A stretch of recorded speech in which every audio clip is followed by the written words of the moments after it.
What am I doing? Hold on.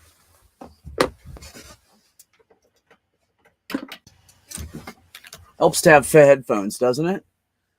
I think it helps to have headphones. I think that's good. I'm totally unprepared this evening. I tell you what. Hey, what's going on, Beck? Hold on, Kyle. We're going to get a feedback till I switch my audio over. Give me 1 second, buddy. Appreciate you coming by. All right, try it now. How's it going, Beck? There we are. You know, if you put your headphones in, it helps. Did you know that? Yeah, and speaking of, I don't have my usual headphones tonight, so I don't know how my audio quality is going to be. I don't care. It's fine. Everybody left me all alone. I was about to read a poem because I didn't know what else to do. I'm fine. I'll listen to your poem. You want to listen to my poem? It's pretty good. Actually, I do write. I get inspired sometimes, and I write. It's all jacked up, so you guys give me a second. Jur, you made it. That's fucking amazing. Jur never gets here at the beginning of my stuff. She always shows up like 20 minutes in. So let me adjust this real quick. All right, can you hear me okay? Yes. Sweet. All right, so yeah, this one's not too long. I'll read it. It's called Existential Love. Okay. She tumbles in rout, comet and dust, brightly lit and beautiful to even the naked eye. Wormholes to infinity, comas collide, with cracks like lightning, energies combine. Electrical pulses coursing through the ether, inner space magnified, conglomerates form. Pulled together, rare earth magnets, opposed to any other, one solitary attraction. Wow. That's just a random one that I just came up with. Like one day I just said, oh, I'm going to write a poem. That's what I do. I see. Well, I actually as well. Do you?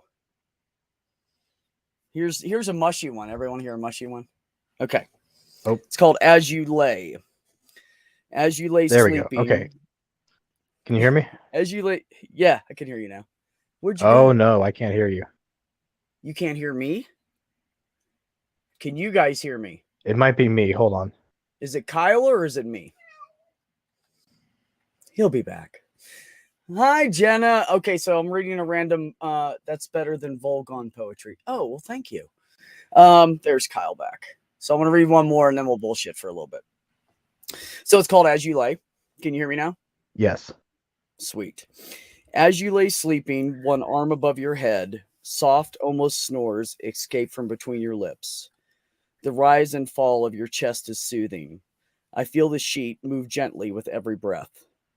The outline of your face in the subtle light from the hall.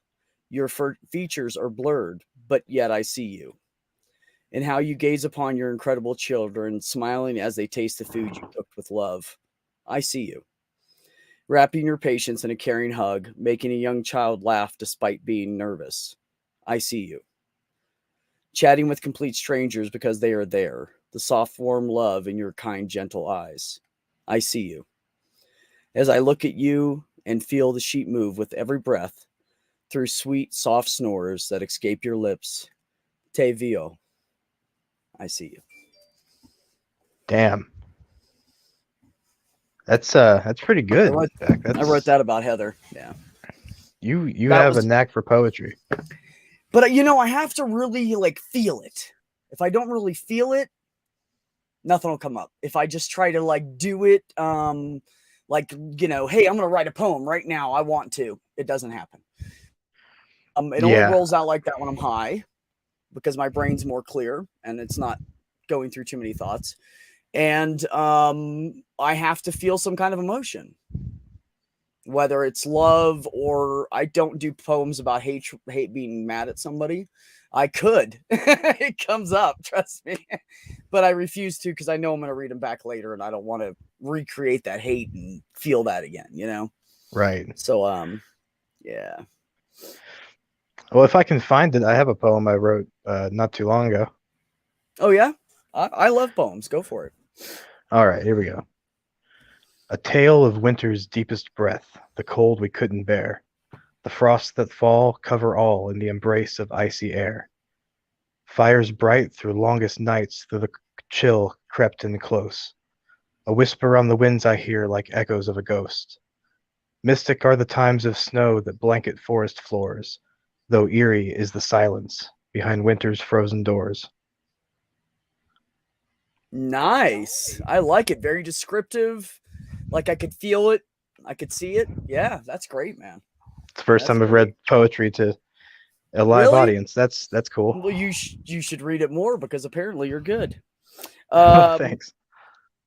so here's a good one. None of mine are very long. Same. Through eyes that have struggled is what this one's called. After she leaves, her smile lingers. Every soul encountered, she finds love for. A heart that shows constantly without thinking. Shining eyes gleam when she enters every door. Gentle throughout with grace and love, compassionate and kind as if led by one higher. Strives each day to improve her surroundings, guided by a gracious heart you cannot deny her. She's been hurt and let down more times than allowed. Across enemy lines, her heart she has smuggled. Dreams forsaken despite perseverance. First she sees through the eyes of one who has struggled. Do you hear that, Beck? What? That's the sound of a new show where we read poetry. Let's do it. I don't care. I'll do it. That'd be awesome. Hey, since I see Jenna in here and I'm thinking of it, I did pin a link to the top of the chat. That is for Tang for tomorrow night at 10 p.m. Eastern, 7 Pacific. Ben and I will be on with Amy Newman and possibly some other guests. We're not sure yet. We're seeing who wants to jump in. It's an LGBTQIA++ stream, and we're going to do a call-in show. So that'll be a lot of fun. So everybody check that out tomorrow, 10 Eastern.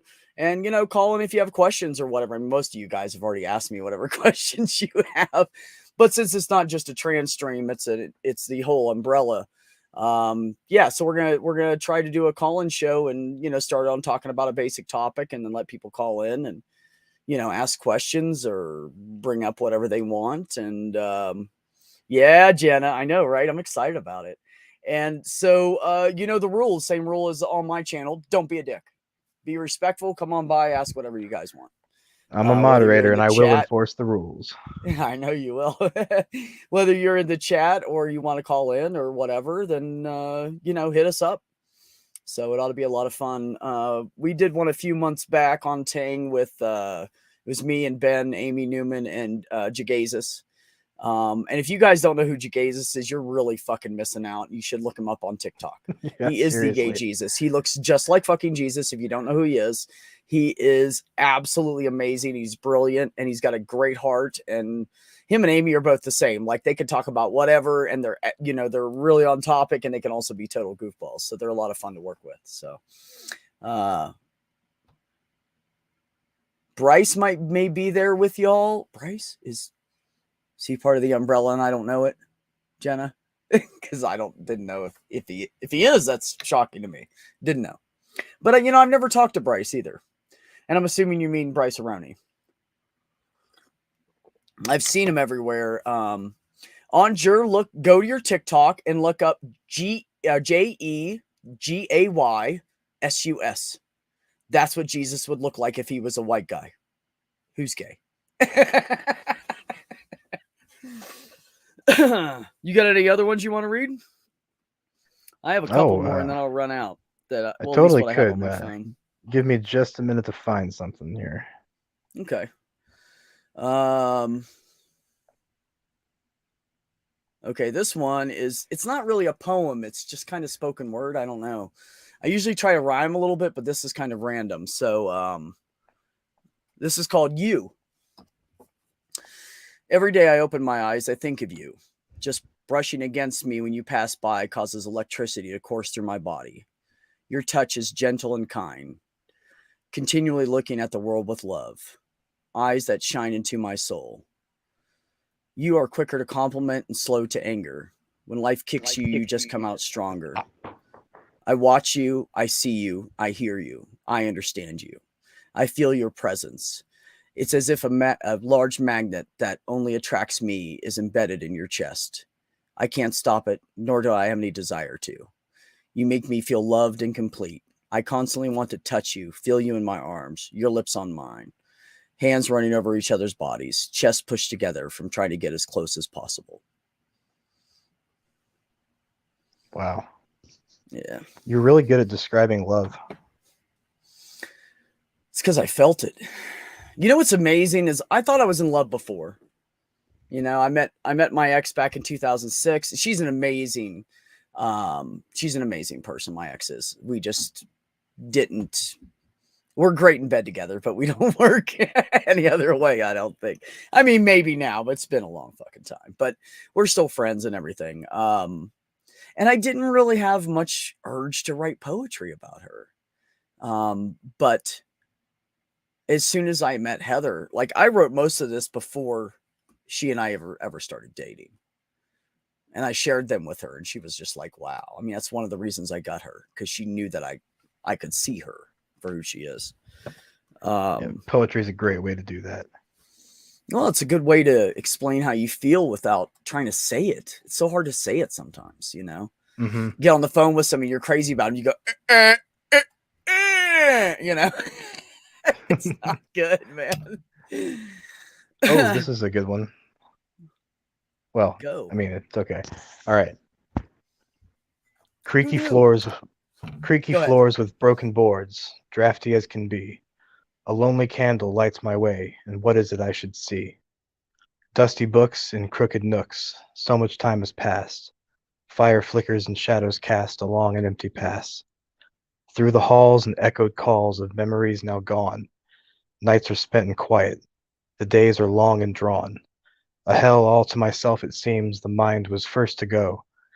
I don't know what time is left, but damn, I hope it slows.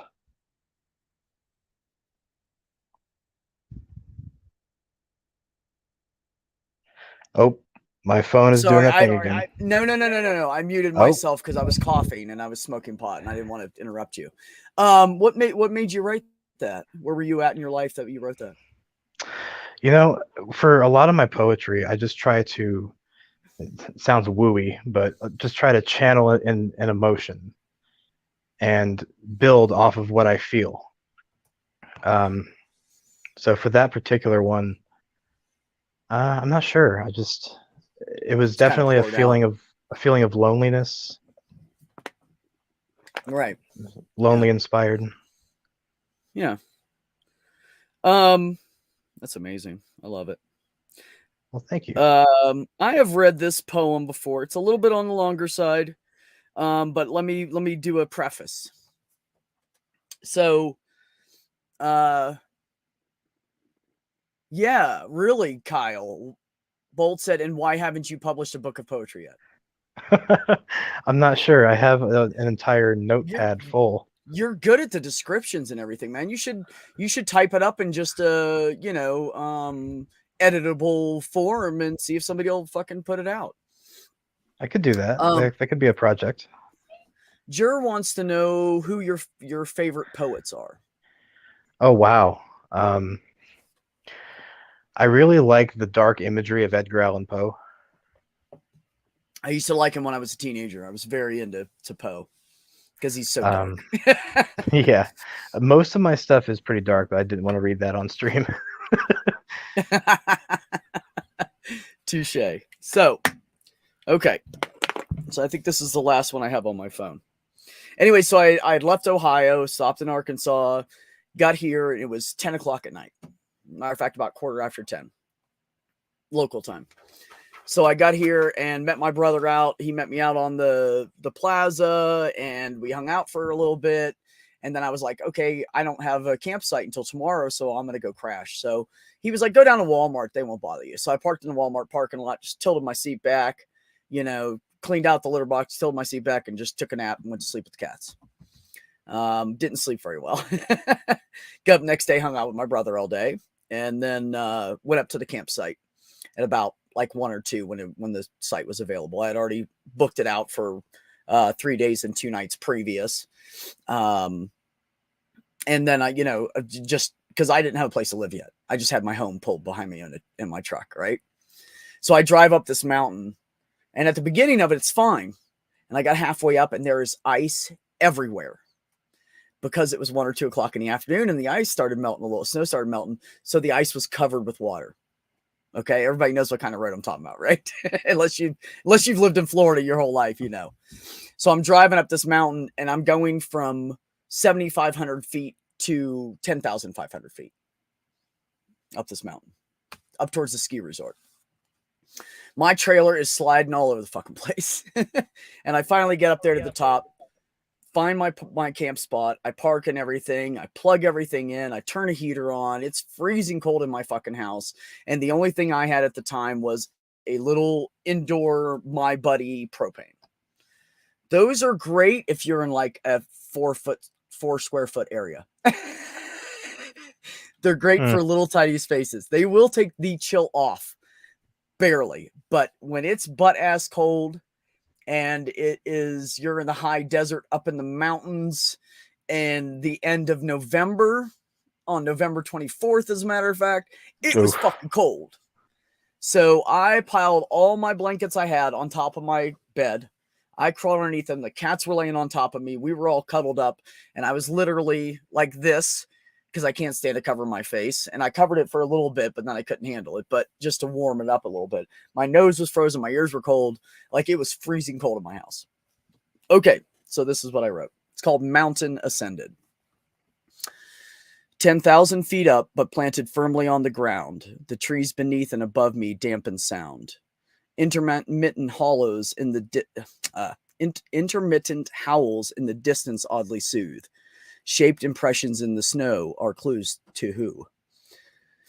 As this adventure unfolds in my lap, I experience so many different emotions, some of fear, some of excitement, others anxiety-inducing, and several comforting. Risks are not taken lightly for anyone with a shred of priorities, and yet I leapt, stumbled, hurdled, slid over, and stepped gingerly. Most of us become adhered to a situation or place or job and are often stuck up to our knees in the mire. Do we want to step forward and start? Absolutely. Will we? Unlikely. It is the fear of the unknown that holds us. Despite being less than content, we trudge through with a comfort in our hearts of knowledge. We know that our home sits and waits for our arrival, that there's water available in nearly every room we pass by or through every day. We know our routine with our careers and safely slide on that everyday rail, that our day-to-day life is safe, yet we crave more. Bows sag low with white weight. Pins of light shine as the day becomes late. A sliding climb did not deny the eventual peak. Nature will require respect from the meek. We describe ourselves as stable, responsible, prioritized adults. I do not discredit these claims. I will, however, point out the missing pieces of them. Where we state the facts of the ever-dulling routine, hope for advancement diminishing, patience thinning, or waste thickening. We can sometimes become angry or frustrated with ourselves for staying longer and taking no action, which does not inspire, but only hampers our drive to do that thing. You know, that thing where you put both feet forward through the legs of your pants into a new pair of shoes. Will you struggle with the fit? Yes. You'll most likely have to adjust many times. What's more tolerable? Adjusting your future comfort or pushing yourself daily to slog on? Small pops from metal. Heat wins the war. Shelter secured. Worry no more. Nightfall discovers the props are in place. 2 layers deep, all covered but face. So here I am, feeling less fear and more confidence each day. Discovering a new area. Meeting new people. Stretching my legs at a new elevation, 1,500 miles from where I lived for exactly 10 years. Do I miss that comfort zone I lived in? Yes, but only at the most stressful times. Do I want to return to that life? Absolutely not. I would rather fear, wonder, worry, inquire, search, and find a new life than sit in the old one with what ifs and I could nevers. I have several friends who, when I approached to inform them of my plans, I surely thought they would scold and scorn me. The opposite happened. I heard phrases akin to, I wish I could do that. I'm so jealous. And you are so lucky to be able to live your dream. Do it, I said. Anyone can make that change. They just have to make the decision to do it. Most of them favored family or some form of responsibility. I had tough decisions about those same issues. I have family still there who I miss, friends in the same category. I also have a cell phone and computer, which give me several ways to communicate with those people, several forms of transportation for visits, And yes, over time, friendships will fade, phone calls will lessen, and visits will cease. And the voids in our lives that we filled for each other will be filled by someone new. Our lives should be ever evolving and change and grow. Let me try that again. Our lives should be ever evolving and growing, not becoming stagnant in the mire, not sliding safely on those rails, not hiding from fear and the unknown. We are and have always been migratory. Stretch your legs. Drive down that road you look at every day and wonder where it goes. Inquire into that new way of life that piqued your interest. Go ascend that mountain, take in the view, and see where your own personal adventure takes you. And that, Wow. my friend, every time I get to the end, I get goosebumps. I give myself goosebumps. Same. That I if Isn't you that I weird? I give It's hilarious. wow. I think it's I funny. would I give myself literally goosebumps. I would But literally I would listen to an audiobook of you either reading stories or your own poetry. That was great. oh, thanks, man. Well, it would help if I Absolutely. wasn't like exhausted, had a few shots of whiskey, and am now smoking pot. I wouldn't have stumbled over myself. See, it's Man, actually not the pot, it's the whiskey. When I did the voiceover for Jim Hall for Atheist Edge, I got mhm. stoned as fuck and then did it, and it came out better. I tried it the night before sober. It was horrible. I kept doing another take and another take. So the next morning I woke up and did a total wake and bake, and the shit just flowed out of me. Jesus fuck, Beck, what? What did I do? Aw, thanks, Marie. LeVar Burton. Cynthia, what are you doing, sweetheart? Hey, anybody that's in the panel wants to come in. We're just doing a hangout. So yeah, come on in. Whiskey, you say. Yes, it was not Dewar's. Irish whiskey. That's all I know. I was drinking it out of a cup over ice. It's good shit. And I am smoking on some new stuff, which is no alien cookies. Aw, you guys are so sweet. Alien cookies? Yeah, it's a mixture of alien dog and Girl Scout cookies. Oh man, fuck you with the Girl Scout cookies, bro. But that's It's okay, pretty because you good. know what I got in my pen right over there that I puff on all day? What you got? What you And an got? oil? I got my Blue Dream oil. Ooh, nothing beats it. The place I go to sells it all the time. They just carry the THC thing. So I think I only spend like 30 or 40 bucks on one of those, which is really good because it lasts me so long. Because I only smoke it while I'm at work, because I don't Right. get high off of it. It just kind of chills me out because it's a sativa. Mm-hmm. That may Yeah, be a we fake Ben. You said he wasn't here. Block him. No, he's in the chat. He just has to do studying because we have the Tang tomorrow night. Then we got Wednesday night, and then. So he needs to take a night to get some studying to do. Get Kyle's hat to do poetry. That's Stool's I love request. you, Stool. You put 3 comments above for Kyle. I missed them. Hold on, Jer. Kyle, you can watch YouTube videos that will walk you through how to do the KDP process. It's like Oh, a okay, here we method go. of publishing. Okay, Or? so she said, yeah, Kyle, check out Amazon Kindle Direct Publishing, KDP. That's where Oh, I'm going to publish my coloring books. You can watch YouTube videos that will walk you through how to do the KDP process. I will totally look that up. I totally didn't know that was a thing. I didn't either. You know, there's worse things to be doped up on, Cynthia, than Theraflu. And I'm sorry, you don't feel good, sweetheart. Yeah, I'm sick But if you too. want to come in and talk doped up on Theraflu, come on in. I don't care. Oh, that would I'm be not scared. welcomed. Oh, that would be fun. Cynthia doped up on Theraflu, please. And Beck, dude, give me just a minute. I need to go find my charger. Do it, bro. I'll pack a bowl and wait for you. Cool. Yeah. So, how is everybody tonight? Cynthia, I miss you like crazy, and I love you to death. And just so you know, every time you're on one of those other channels, if I can be there, I'm there watching your ass. Well, not your ass, but that's only in my dreams. But your face and what you say. Anjur, listen, right? Cynthia, listen. Let me tell you right now. And then when she does that, you're like, go ahead. Because you know it's going to be a rant. It's going to be a Cynthia rant, but I love them.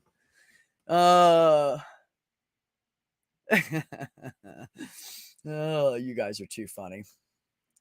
So how is everybody tonight? What's new? Anybody have any good news, bad news? Want to bitch? Want to vent? Want to brag? Go ahead. I'm here for you. I'll listen to anybody. As long as you tell me at the end of the day that you still think I'm handsome, you guys can say whatever you want. No, I'm kidding. I'm kidding. Oh, I embarrassed myself by saying that. Whoo, got a little red in the face. See, this is why when people tell me I'm cocky, I'm like, are you talking about me? Because you know, if I am, I'm just being a smartass. I'm not really cocky at all. Do not think that highly of myself. Yeah, right. There you go, Cynthia. Listen. That's the way it is.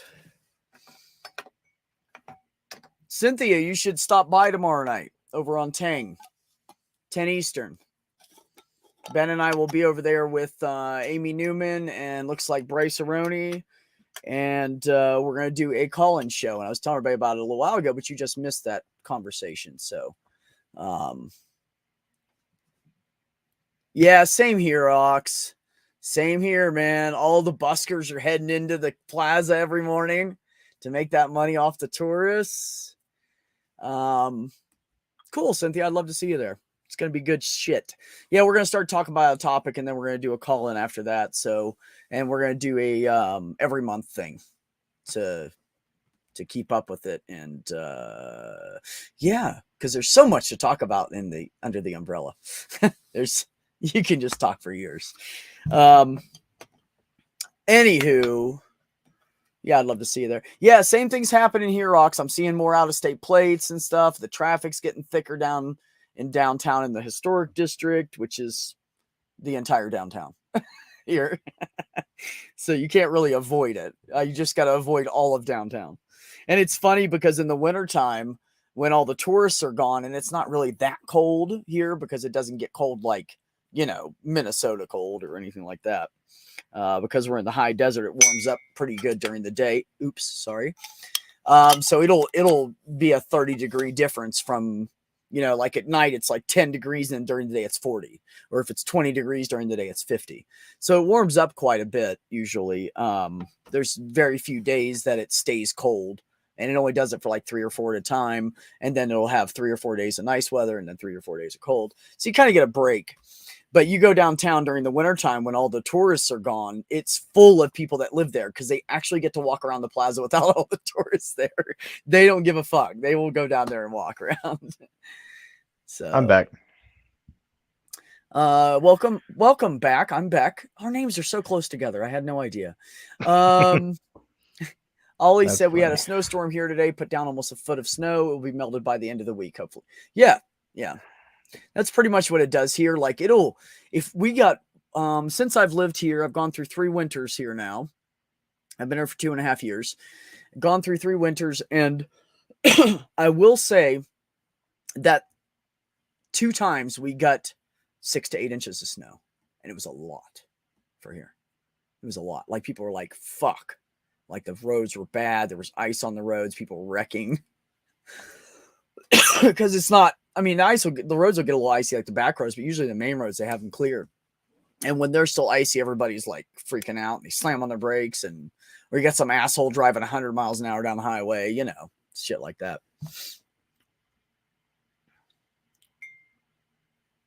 Yes, Aunt Jur said, people who claim to have big egos make me think they're actually insecure.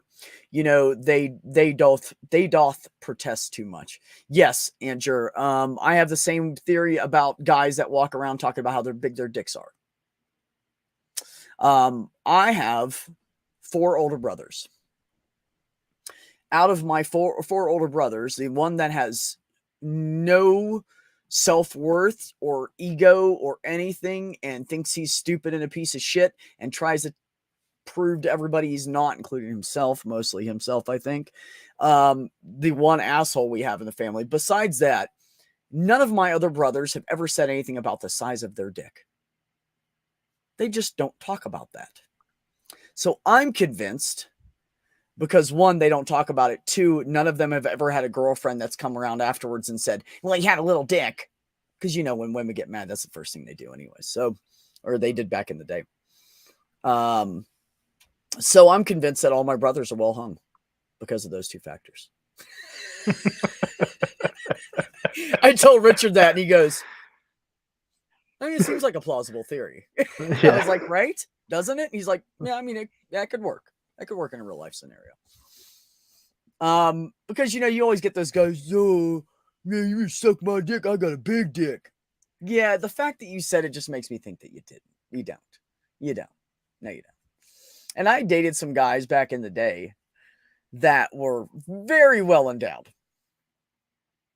And I looked at them and said, oh, you ain't touching me with that motherfucker.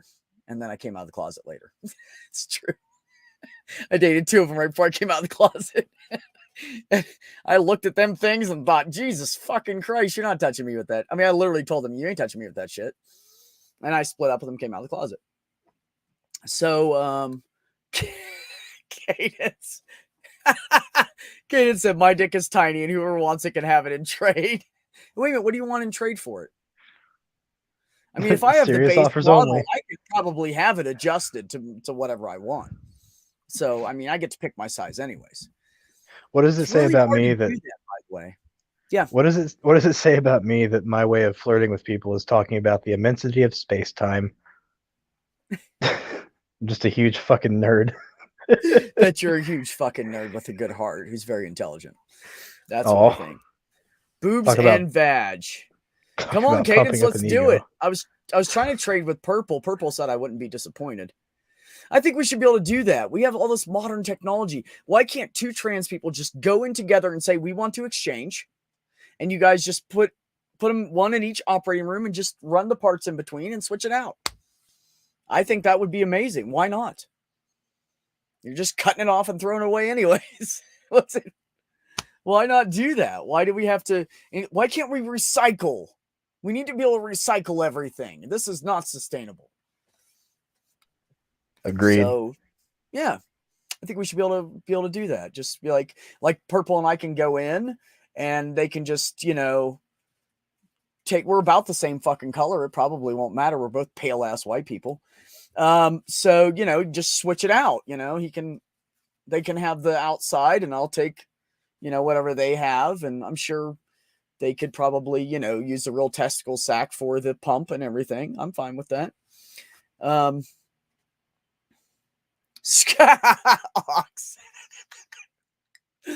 Okay, there's some funny shit coming up here. Screw on adapters from 3 to 9 inches with just a fast screw. It's perfect. Genital swap next season on CBS. Hell yeah. Can I borrow someone's left boob for a couple of days a week? Why just the left? Still, that's my question. If you're gonna get a boob, bro, just keep the fucking boob. Nobody wants it back after you've rubbed your dick on it, bro. It's not happening. Yes, blood types do have to match, but wouldn't that be cool if they just would let people do that? We could have like a international genital and boob exchange program between trans people. You can just go through there and go, oh, she's about the same color skin as me, and I want those boobs, right? Or he's about the same color skin as me. He's got a decent sized dick. I want that dick. You know. So wait a minute. Awesome. Be going to be like a French chef, walk in for a date with a bag, different lengths, shapes, and widths. I do not do that. We talk about that shit on the third date. Then she gets to pick what size she wants. I'm not spending $100 on some chick I'm not going to fuck. I'm going to make sure I'm going to fuck her first. Are you kidding me? Dildos are fucking expensive, man.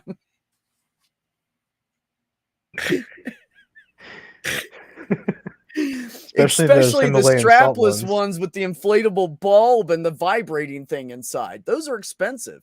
Like they cost them. You're looking at $100 a pop. Yeah, and don't even get me started on a Himalayan salt dildo. Yeah, let's not get some, but that's anal. That's different. I'm talking about vaginal fun. Damn, that would hurt. Still said I want a boob library where I could borrow a different boob every week. Still, they have that. It's called Pornhub, buddy. Try it. Caden said yes, but bad dragon dildos are worth it. Those are no, that is ridiculously expensive. I cannot afford that. That would be like 3 months of my anything extra coming out of my paycheck that's not absolutely necessary. So no, I'm good.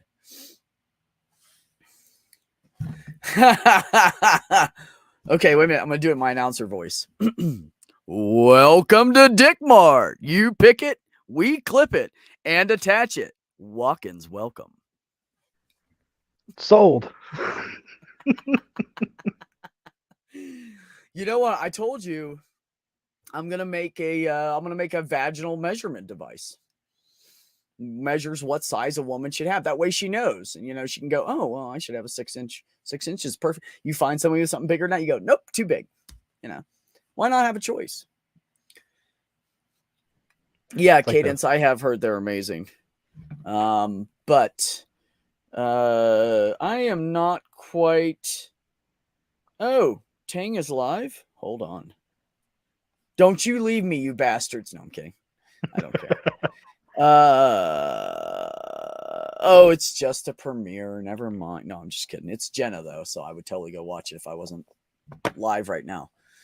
Does Dick Mart take donations? I might get 5 cents for mine. Oh, come on, Cadence. You'll get at least $100. Come on. I mean, it's still a dick. It's functional, right? As long as it's functional. And besides, what's wrong with that? It's easier to tuck, right? I want one that's not very tuckable. No, I'm kidding. I don't know what size I want. I don't give a shit, I don't think. I think I just want a fucking dick. I don't think it really matters. I just don't want it so big that, it's uncomfortable to carry around with me. And I don't want it so small that some chick goes, what are you going to do with that?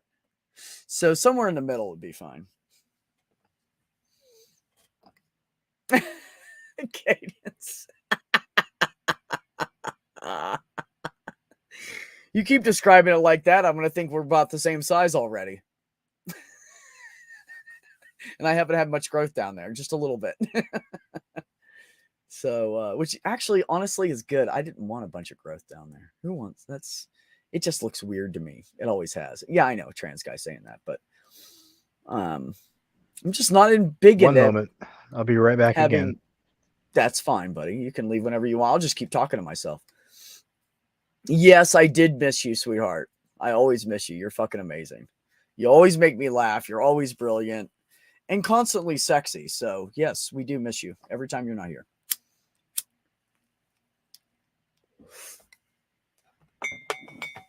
So, if anybody has anything to say, just came in recently, and you want to come on, oh, I forgot to check my Twitter anyways. So how would I know if anybody asked? Hit me up on Twitter, and I will send you a link.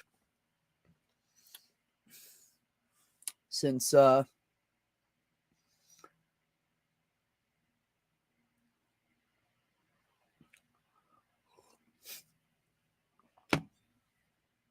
fuck, Dave. You almost made me spit out my coffee. Dave said somewhere in between her giggling and her saying, oh, God, you're not putting that thing in me is just fine. Yeah, I was thinking 6 inches too. Because, when you have phalloplasty, you're only going to have so much stretchability, I believe. So it's not going to go from this to, oh, my God. It's just not going to happen like that. So I'm going to have to tote 3/4 of that around with me. So it's like you guys having a 3/4 hard on all the time. So I have to take that into consideration. You know what, though? Anjur, men did that to themselves. This is what Anjur said. We need to normalize dick size variance. Men feel pressure to have a big dick. Women feel pressure to want a big dick. In the end, it's not something a person can control anyway. You're right. And I'm going to tell you, I have met women, a lot of women actually, who are like, no, small dildo. So it's not the size of the ship most of the time. If you're off to have a fling and you want a one-night stand, that's when a woman wants just a big dick for the hell of it. But usually what they're going to marry is not going to be a big, huge dick. Because nobody wants to get fucked by that and have to walk like a damn cowboy for days.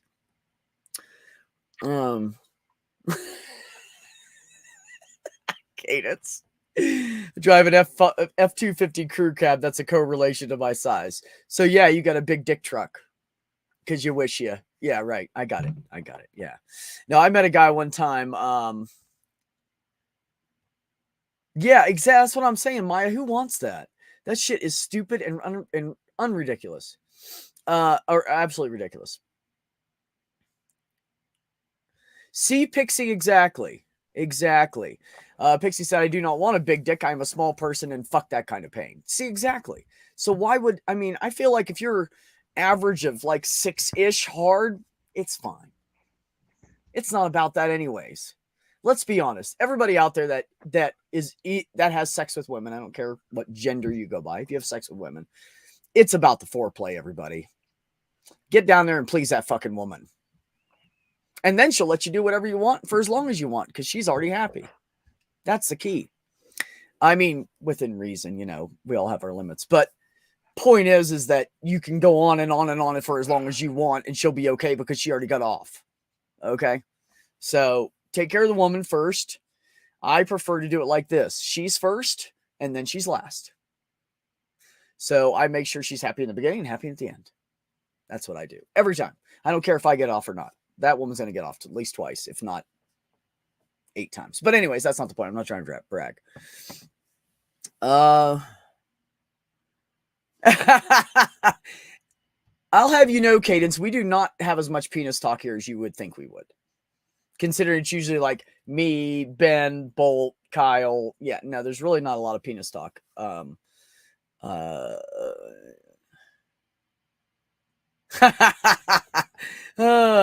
you measuring from the top or the bottom? What do you mean by that, Dave? You've totally lost me. We must think differently. I don't know what you mean by that. Ox said, as a Southern gentleman, it's always ladies first, as it should be. A woman should always be first. When we have husband and wives that they'll call in to set up back-to-back like annual exams or follow-up exams. And I say, okay, well, hold on a second. I'm doing ladies first. And the guy goes, oh, man, come on. I'm like, no, man. It's the way it is. Ladies go first. You can wait. You can go second. And they're like, yeah, that's probably a good idea. I'm like, yeah, because if mama ain't happy, ain't nobody happy. So you let mama go first. Because don't anybody deceive you. The woman's in charge. I don't give a fuck who they are. If the woman's not in charge in a relationship, it's usually because it's an abusive relationship. And the guy's a fucking dick. Women should always be in charge. Pixie said, who was the lady that said, if he doesn't touch your clit, he is just masturbating in you? Don't know, but that's it's hilarious and so true. It is true. I mean, come on, man. That would be like, I don't know, a woman stroking a guy's leg for hours and hours trying to get him off. That's not where the spot is, folks. You're close, but you're not in the right spot. That is a fact. I had a guy, here's a funny story, Kyle. I was a truck driver. I used to have these guys came up to me all the time and just told me about their lives and stuff. I don't know why. And there was like these cishet guys that would come up and go, yeah, when I'm out on the road, man, I just go to the stop at the rest area and you pull over and you blink your lights twice and some gay guy will come suck your dick. Best head you'll ever get. And I'm like, okay, why are you telling me this? Oh, I don't know. Okay. So I had this one guy come up. I mean, this was my life. Like all the time, people would these guys just were like, oh, you identify as gay. I can tell you, you won't judge me. I think that's what it was. So this guy comes up to me and he's like, man, I know I don't really know you, but can I ask you a question? Now, mind you, this kid's like 23. He just got married to his first love. They did not have a lot of sex pre-marriage. They like tried to abstain and wait. They fooled around a little bit, but nothing crazy. So now he is, fast forward to he's married. He's been married for like a year, right?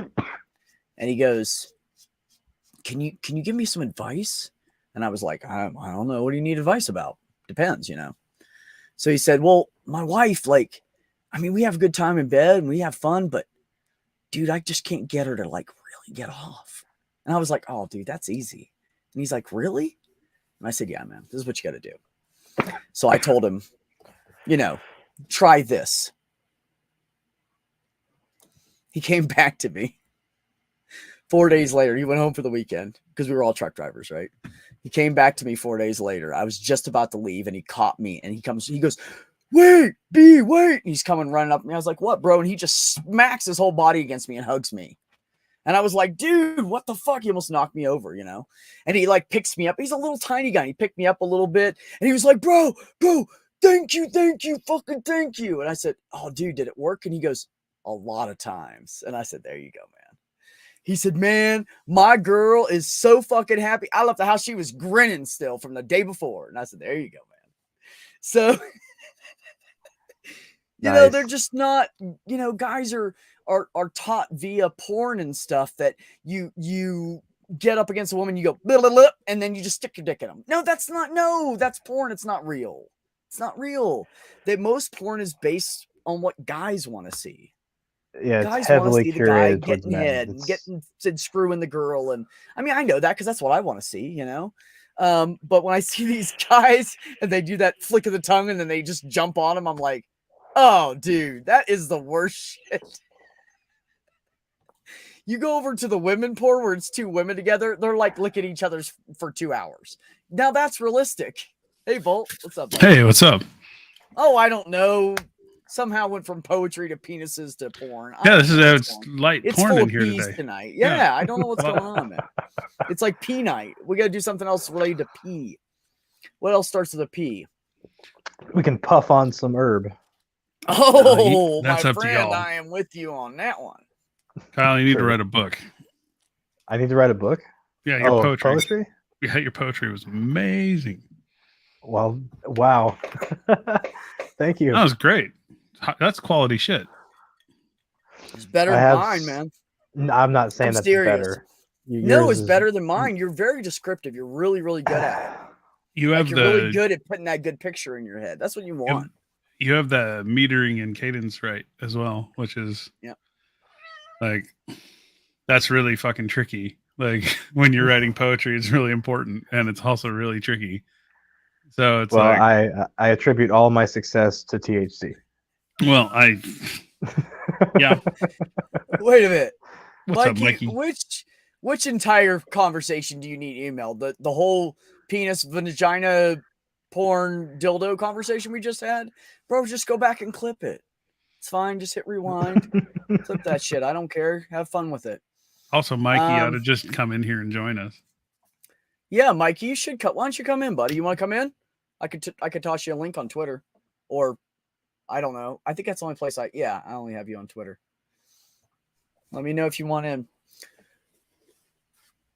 2 to 2.5 hours is a quickie. Shit, what you talking about, right, brother? I'm gonna tell you what though. I'm gonna tell you something. Me and the most recent ex, we had it down pat, right? We could do it in like 35, 40 minutes. I get off once or twice and she gets off like 10 times. So I was good, dude. I don't need a whole fucking hour. 35, 40 minutes. Phew. And then look at the last few times we had sex afterwards. I was like, damn, we are good, huh? And she was like, I know, right? And like we high-fived each other. Because it's like, go team, man. We are just like, we're so in sync. Dave God, with the dad joke. Her. God, I miss that, huh? Put Dave's comment up. Wait, can we go back to bondage porn? I was tied up and missed that part. Wah, wah, wah. The dad joke there. Okay, my sneeze is out of the way. Sorry. Get out of him, big dog. All right, buddy, I got you. I love saying that when somebody sneezes. Instead of saying bless you or something, just go, get out of him. You know, when I was like, oh crap, how old was I? Like 12 years old, maybe 13 or something. I was like, hey, you guys at school, right? And they're like, what? And I'm like, wasn't that meant because, like, didn't people say that because they thought that people were expelling demons from their body? And they're like, yeah. Like, so we know that's not true anymore because of science. And they're like, yeah. And I'm like, so why do we say it? Oh, because you want to wish them well. I'm like, no, then say, oh, I hope you're well. Yeah. It's not the same thing. Then say, don't die. You know? So by the time I was like 14, I got sick of the God bless yous. So I started saying Gesundheit because my mother used to say it randomly, and I was like, that's better. At least I'm not saying God bless you, you know? Yeah. Kind of the same thing, but, you know, not in English, so it's fine. And where we lived, nobody knew what fucking Gesundheit meant, so it was perfect. I see a little silhouette of a catnip.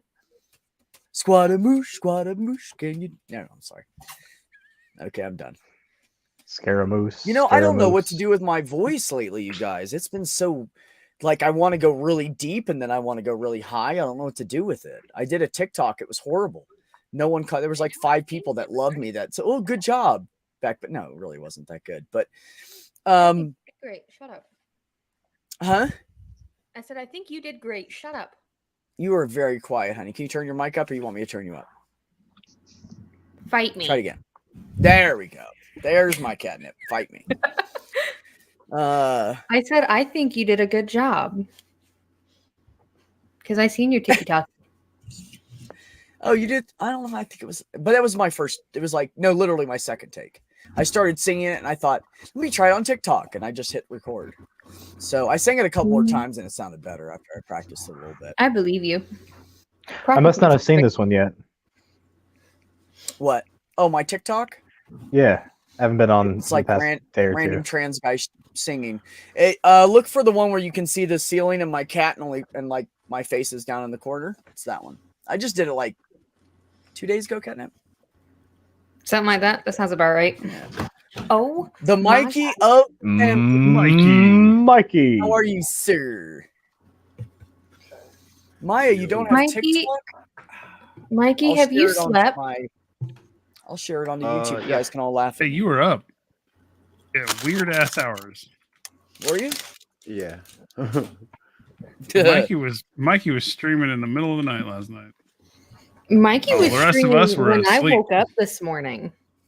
Yeah. When I woke up at 4:30 this morning, Mikey was live on Twitch. Why were you up at 4:30 and why were you live on Twitch? Why was I awake? Because that tiny little Satan demon over there was awake. And she was climbing on my face Mikey going, wants Mommy, to have offspring. Well, what would you say to him about that, Cat? Mommy, I'm hungry, Mommy. Make sure you're ready to have your life consumed for 18 to 23 years. That's what I would say. Okay, I'm uploading it to YouTube right now for you guys, and everybody can laugh at how horrible I was singing. I'm not it's gonna also laugh. a song I don't know very well either. I've only heard it for a couple of weeks. I only streamed for 6 hours and 14 minutes. How the hell are you? Did you only stream for 6 hours and 14 minutes? Yeah. Huh? Only? Yeah. Mikey. No, we don't want to hear that. Yes, we do. Singing. We don't want to hear that. Yes, we do. Well, you guys can hear it on your own without me standing here embarrassed because I'm putting it on YouTube right now. Maya said, or for fucking ever, kids never go away. This economy isn't making it better. I know, right? Like literally, there's this one guy that his kid is like, he's got some mental shit and he's diabetic and all this crap. He doesn't take care of himself. He's manic depressant or bipolar or just fucking butt ass crazy. But anyways, so he literally, to get the guy out of the house because he wouldn't leave. He was 23 and still living, or 21 and still living there. And he wouldn't leave the house and he was horrible to his mother.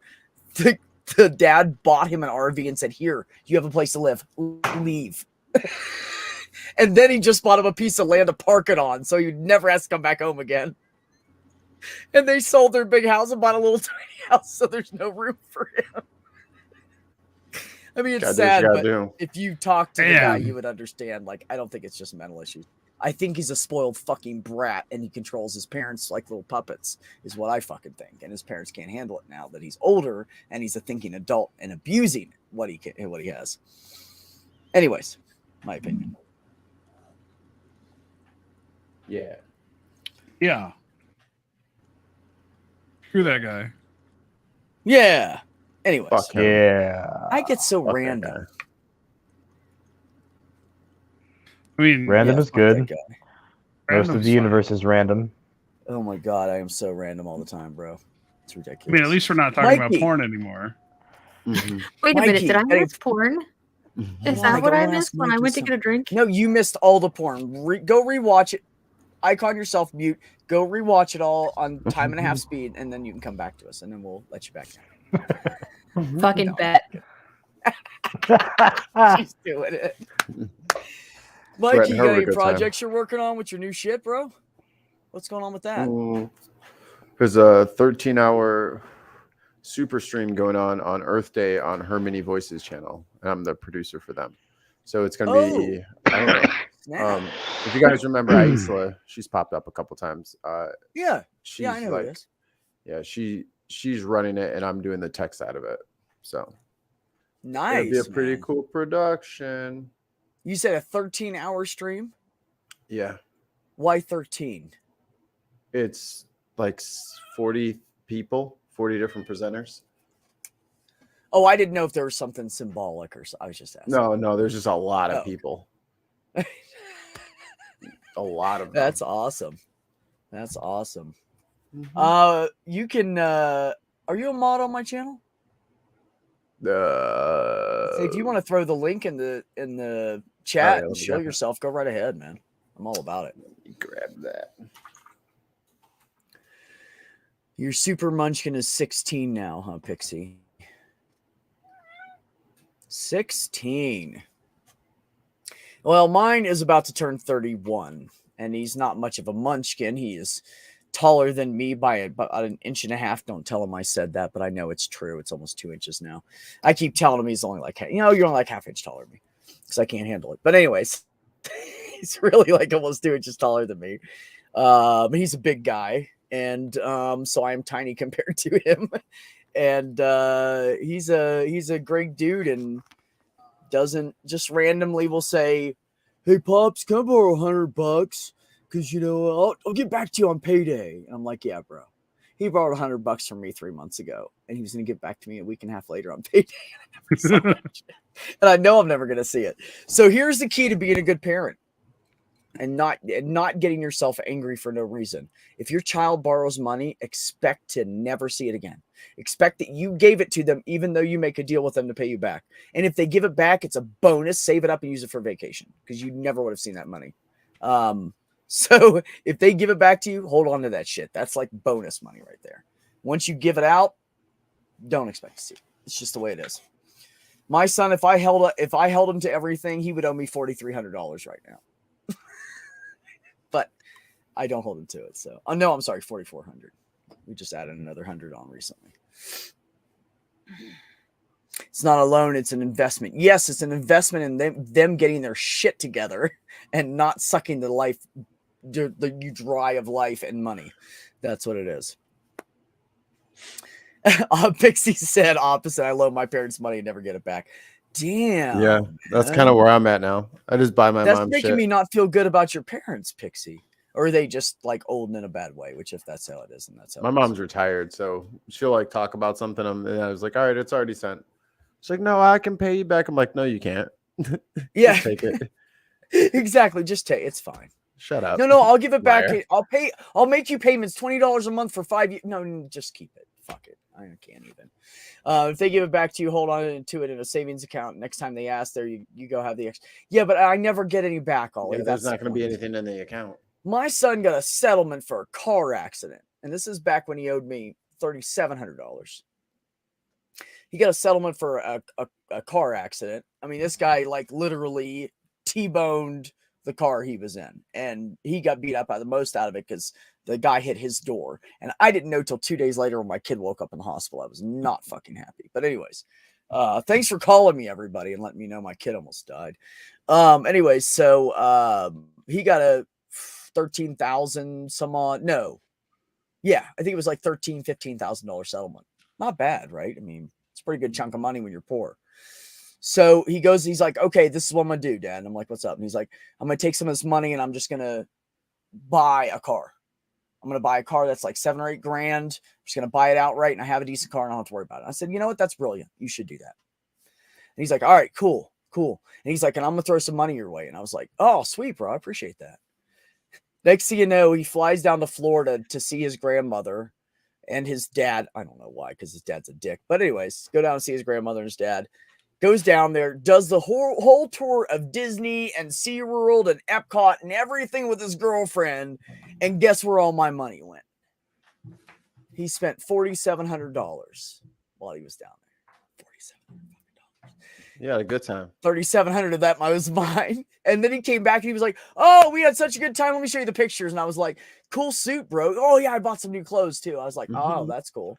Got to be styling and profiling. Come on now.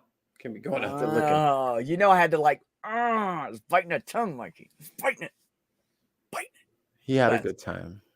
No, you know what though? Honestly, he is a great kid. And he has taught me more about myself than I've taught me about myself. Just from being around him. Like, he's so much me that I just see shit and I go, "Oh, I do that too." So it's kind of like a lesson. It's a lesson. You want to have kids, don't you, Mikey? For real? Mm-hmm. Mm-hmm. You guys talking about like 1 or 2, or what are you thinking? Hopefully just 2. I think 2's good. You know, you have an only child, they get lonely, you know, and they don't have those siblings when they get older to hang out with and spend time with and stuff when they're old and gray. But I think having 7 like my mother did was too much. Even though I'm number 7, I'm still going to say it. Hoping boy first and then girl. Hoping. Well, yeah, that's every guy's dream, bro. Mm-hmm. That's how it is. Yeah. I mean, that's the best order to have kids. You know how to now. I don't know if this is really true, but everybody I've known that's done it, it's worked for them. Do not have sex or masturbate for about 2 weeks before she's on her cycle. That's not happening. That's how you get a better chance having a boy. Everybody I've known that's done it, it's worked. I'm telling you. Okay. He's like, not happening. Not happening. As somebody who doesn't only believe 2 in weeks, a God, bro. Like that method sounds very wooey. I'm not doing that. No. Actually, if you do that, you do build up more male sperm. That's why. Well, we just have to roll the bones. It's not guaranteeing a damn thing. It increases the chance, I said. Daddy is not not waiting. I'm skeptical.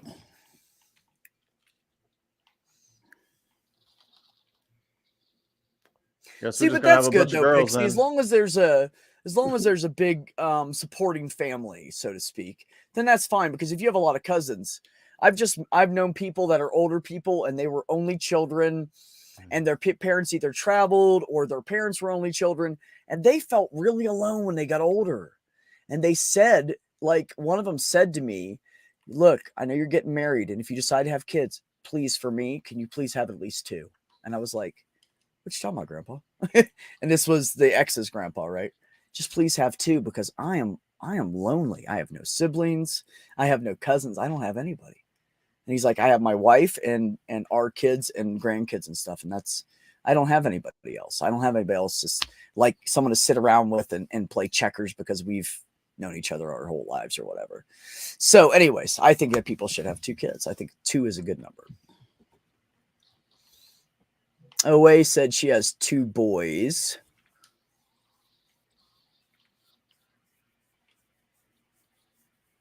Oh my God, Ox.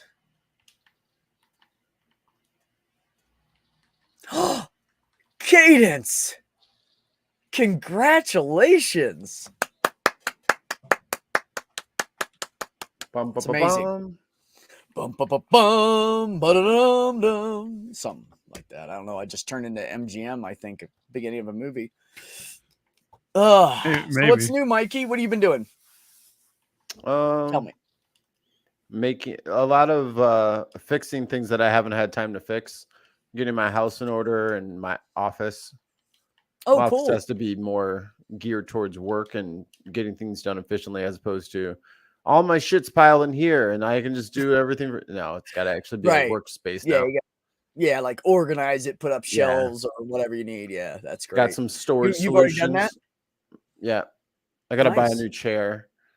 I think I'm getting one of those kneeling chairs because my table. Do you know is my really brother tall. has one of those? He made it homemade to fit his body. Like when I sit in it, it's not comfortable for me because I'm about 2 or 3 inches too short. He literally like measured it out and built it for himself. He sits in that thing for hours Yeah. and doesn't move, and he's fine. And it's better for your back. Yeah, it literally is. See, like right now, look at me. I'm leaning forward to talk to you guys. Right. You can't do that. It causes you to sit up straight.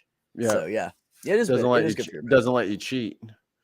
Yeah. And that's the only way that I'm going to actually get any kind of meaningful spine health out of a chair is if I can't cheat, because I will, given the option. Oh yeah, no, absolutely. Everybody does. Everybody does. I don't have the look self-control. Look at anybody that knows anything about the band Metallica. Look at Lars Ulrich. That guy has been hunched over a drum set for so many years, he can't stand up straight anymore. He just can't. His back is permanently hunched and deformed. But oh my God, is he amazing? But anyways, it's fucking amazing. But yeah, so that's what happens when you don't, like, they don't offer there's no way to give a drummer proper seating to help his back. It's just depends on how you do it and your style and whether you lean over or you sit up. So there's some that sit up dead straight and they just go and just move their arms. And then, but most of them lean over and they end up with a bad back because of it. So that's smart of you to think ahead of time about that. Because I got to get like mouse pads, because I'm just using like my little desk calendars. Like, no, my wrist is killing me. I got to get a better mouse. My mouse is tearing my finger up. So just have you looked into those vertical ones that are like this? Yeah. What do you think of those, man? I mean, honestly, I would just get used to it, because if all of the mice changed overnight, I would be fine. You know, I'd have an awkward couple days, and then you just learn the new one. Yeah. Right. But I don't know. It's weird to me. I just looked at it and went, I don't know, man. I was looking at it. I don't really play any games with it. And if I play games, I use a controller anyway. Yeah. Yeah.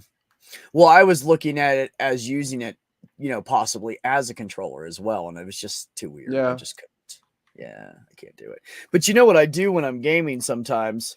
Like I'm driving and I have the cruise control set. So I have the brake and the steering is right here. I just set it on my leg like this. I do. I just set it like this on my leg and relax my hand on it and control it. And I'll sit there and like smoke a cigarette, eat something, drink some coffee. I'm just driving down the highway because it's nice to be able to relax your hand and give your hand a break from cupping it like that. So I just do that sometimes, and I'll just steer it and keep my finger over the brake in case I need it, you know. So it gives my hand a break because I realized my hand was starting, you know, I'm getting old, dude. I beat the shit out of my hands. Mostly because of like construction work and shit that I've done and driving truck, and you're always gripping shit and you know, like wears your hands out after a while. You'd be surprised. So what's new with you, Bolt? Oh, not much. Just been playing video games and relaxing. Nice. Which games? I'm playing a game called Tiny Tina's Wonderlands. I heard you talking about that. I know nothing about that. Yeah, it's a fun game that takes a lot of it's a first-person shooter that takes a lot of inspiration from Dungeons and Dragons, and so it's a lot of fun. I like the fact that there's a lot of randomization in what you find in the world. So equipment and stuff. It's like Diablo but with guns. So going back to that conversation, Maya, I absolutely agree. Like if I was like me and just my brother that I can't stand was born, I don't speak to that motherfucker now. Never mind speak to him when I'm older. He's just like a toxic fucking crazy bastard. So you're right. It's not going to guarantee that you'll like them. It's true. It's just a roll of the dice and hoping that things are better in that direction. Pixie, I actually got to sit in a Tesla. A guy came up at work and his was like, I don't know, 9 months to a year old-ish. And he had the 4-door sedan. And I was like, dude, can I look inside there? I've never looked inside a Tesla in person. He was like, yeah, sit in it. I don't care. And I was like, oh, okay. So I jumped in it and everything. And he was like, yeah, this and that and that and that and that. So it has the cool self-driving thing. The cool thing about the self-driving that I find interesting is you have to make sure you put some kind of pressure on the wheel at least one time every quarter mile. So it lets the car know you're still there. If you do not touch the wheel, the car will pull over to the side of the road and park and like call 911 or something like that. Pretty cool. The reason I like that is because there's so many people out there that like have strokes and seizures and heart attacks while driving. Like that feature should be on every vehicle in the world. Oh, you quit touching the steering wheel or something's going on. Your foot's all the way down the gas. You haven't touched the steering wheel in 4 seconds. I'm pulling over the side. The car just automatically pulls over and shuts, puts it in park. I think that's amazing. Like that's a safety tool for anything, I found a couple of good videos of the Teslas saving people from accidents. Really? Where it like just launches them forward or just screeches them to the side or dodges them out of the way. It's no pretty shit. Cool stuff. Here, I'll find and it. Avoided the whole but you have to get the all camera package. That guy I was looking at he bought all the cameras. So he has all those functions, but you have to get the extra package. His costs 60 grand, 61, I think he said, instead of 52 or whatever, because he got the extra package on it, the self-steering and all the cameras. There's a camera here. There's a camera there. There's a camera in your mirror. There's a camera on the side in between the two, where the two doors, where the B frame is. Yeah. So there's cameras everywhere. So you're totally like protected. And if anybody does anything stupid, I think it records it too. So it's pretty cool. There we go. That's pretty cool. There it is in the private chat. I'd have to hold my leg in the air to use my knee, right? Pixie, aren't you like 5 foot or 4'11" or something? I don't know. My brother told me one time you're really short. Caden said self-driving trash. I don't know. I've never driven one. I know because they're electric and there's no like gear switching that they're great for racing because they just go. Yep. Well, it's all torque. Yeah, it's all torque. There's no space for the shift. It's 100% torque. Yep. There was a guy for a while when the Teslas first came out with those really nice sedans, the 2 doors that are like sporty. When they first came out with those, this guy was going around. Mikey, you probably heard about this already, but the kid in the white one. Huh? That kid in the white one. I don't know. I don't remember now. I think it was white, and his dad bought it or something, and he'd take it out racing, and he went all the time. And people would get all pissed off and say he's cheating. He's like, no. They're like, what'd you do to this car? And he's like, nothing. It came off the showroom like this. They were pissed. But when your car shifts just that 4 or 5 times the shift up, that dude's gone. He's gone. You're never going to see him again. 5'1.5" Oh, and a half. Oh, that's like the perfect height. I love women that height. They fit right under my chin. Because I'm only like 5'6". Too low to the ground. I like them that low. I also like the fact that the ones that short are small enough to like pick up and like carry around. I like to do that. Yeah, it's fun. Just put them over your shoulder. No, I pick them up, grab them like this, walk them into the bedroom, toss them on the bed. Yep. I'm a gentle tosser, though. That didn't sound right. You said what you meant. I did not mean it like that. You said what you meant. I'm not denying the fact. I'm just saying I didn't mean it in that instance. Okay? I wasn't trying to say it that time. Kyle, your girlfriend's 4'9". Dude, aren't you like 6'3"? Does she have to climb you like a tree, Kyle? Like, how does this work? Super Munchkin's height, 4'9", less likely to bang their head on a ceiling fan when picked up. It's true, Ox. Ox, true story. My nephew, well, his dad is 6'4", and he stopped measuring himself at like 6'5". We think he's 6'6", 6'7" right now. And he's like this, like big, strong dude. And he said to me once, we were talking about like, I don't know, somehow home decorating or refurbishing or renovating or something. And he's kind of into that stuff. So we were talking about, he goes, I can tell you one thing. And I said, what's that, Bill? And I'm like, what's that, Bill? And he goes, I'll never have a ceiling fan in my house. He said, those fuckers hurt. And I was like, dude, don't tell me. He goes, clip me right here. knocked me off, smacked the shit out of me. I was dizzy. I was like, this dude's a football player. And it hit him so hard that it literally made him like dizzy for a second. He had to sit down. Mm-hmm. See, the thing about ceiling fans is you don't just get one smack. The blades are already moving. You're going to get like good 4 or 5 smacks before you get your head out of the way. Dr. Cross, you are 1 inch taller than me, and I will make an exception for you. I keep hitting on her. She's hot and smart. She said, get in line. And I said, yay, I'm in line. And she said, yeah, but you're number 2 in line. And I was like, that motherfucker's not as good as me. I'm number 1. I am the first one in line. Not second or third. Nope. I know, Dr. Cross. It's okay. Playing hard to get. Anyways, as long as you like slightly chunky trans guys. Cadence is 5'8". Cadence, I already knew you were taller than me, you sucker. Hey, Catnip. How's Jersey treating you? That's okay. I'm still in this hotel room for the next month, so. Why? Well, Army? I mean, Air Force? Are you waiting on the Air Force? We are now. See, when we first moved, we were looking at a place off base, but then we finally got the actual paperwork back, and there was stuff in the paperwork we were not super thrilled about and weren't told about beforehand. And they were like, "Oh, you need to sign this," and we're like, "No." Yeah. So now we're in temp housing until they get us a house on base. And our move-in day for the house on base is supposed to be next month on the 5th. It's supposed to be 5 May. So. Lovely. Exactly a month from tomorrow. It's gonna and we've been here since like the... You've already been there a month, haven't you? We've been here since the 14th of March. So...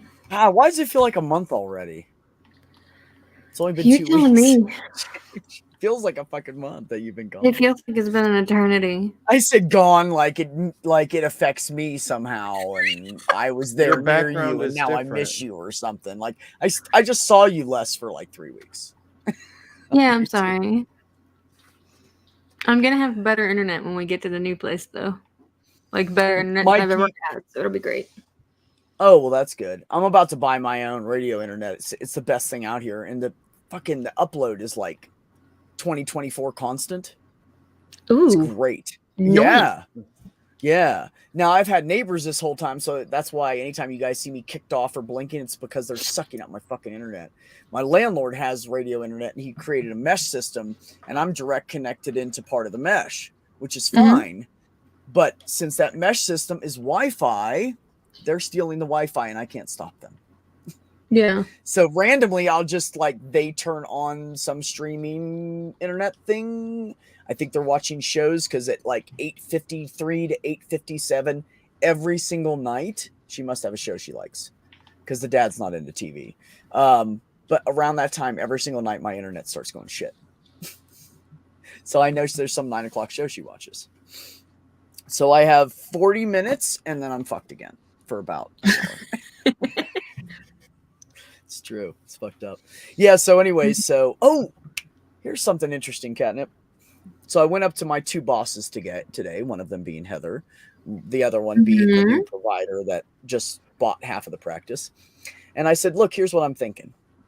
And I started talking to Shannon about it. And then Heather popped in and I said, perfect timing. Come on in here. I want to talk to you too. So then Dr. Marenko, the one that used to be the owner with her thumb on everything, and she still has her thumb on everything, but less than what she thinks, stuck her head in and I said, can I help you? And she was like, oh, sorry. And she closed the door and I was like, that kind of felt good. And they both laughed. Excuse me, we're having a meeting. Oh my God, it felt good. But anyway, so I said, Heather, obviously you and I need a break from each other and we see each other at work every day and it's causing more tension between us. And I said, so here's my proposal. I said, well, that's number 1. I said, number 2 is I'm not good at working with people. That's what I've decided. Everywhere I've worked, I've become miserable, not because of the job, not because of how I'm doing the job or how people feel about how I'm doing it or anything. It's always the people I'm working with that I have a problem with. So I'm thinking it's me and not them. So I said, how about I propose coming in 1 day a week on Thursdays when Marissa's off, so Michelle's not by herself, and I'll do the other 4 days I'll work from home. And they were like, actually, that's go nuts. And I said, so what I'll do is I'll sit down tonight or tomorrow night, most likely tomorrow night, I don't know, and I will write up a proposal of the pros and cons of me doing it, what I can do from home, what I can't do from home. You guys can look at it. We can make a decision here. And then once you guys agree, the owners agree to it and are fine with it, and we've worked it out and found the common ground, then we can talk to the girls about it. And they were like, yeah, okay, write it up. So I'm going to write up a proposal to be able to work from home. So I can't work with those fucking people. Yeah. Michelle's been gone and I've been in so much better of a mood, but she comes back tomorrow. So what am I going to do? I can't hide from her. She drives me at the wall. It's like somebody sticks a screwdriver in my ear and goes, every time she talks. You ever have somebody like that, Mikey, that every time they talk, you're just like, shut up. She is that person. She is that person for me. It's horrible, man. I don't want to call out content creators. Oh, well, okay. But you know what I mean is what I'm saying. Yeah, I got you. Mikey's just talking about me. It's fine. I'm sorry.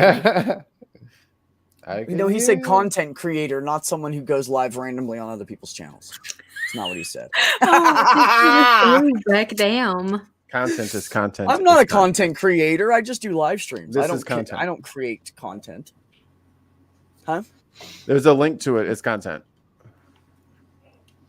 Oh, okay. You're a content creator. Okay, thanks. You're a YouTuber. Because I've never like produced a video and like put it out. So it's produced. It's out, ain't it? That's the Teslas. My link is. Okay, well, you guys check out the Teslas. He didn't produce that though. No, I did not. I'm not putting my name on that in the chat. I misunderstood. I already posted mine. I didn't know you did it, bro. I'm sorry. Because I asked you if you were modded, and you said something about going for the link, but you never answered me. So then I found it in the private chat, and I thought, oh, he must not be modded. Yeah, that random clip of random Tesla cams. I did that. That was my that was one of my it's a really artistic piece if you think about it. If you really think about it. Speaking of electric vehicles, has anybody seen the Riven pickup truck? Yeah. Oh, if I had awesome. 70 grand to spend. Yeah, it's fucking awesome. The Rivian, you mean? Riven, whatever. Yeah, sure, that one. Rivian. It's badass. It's all electric.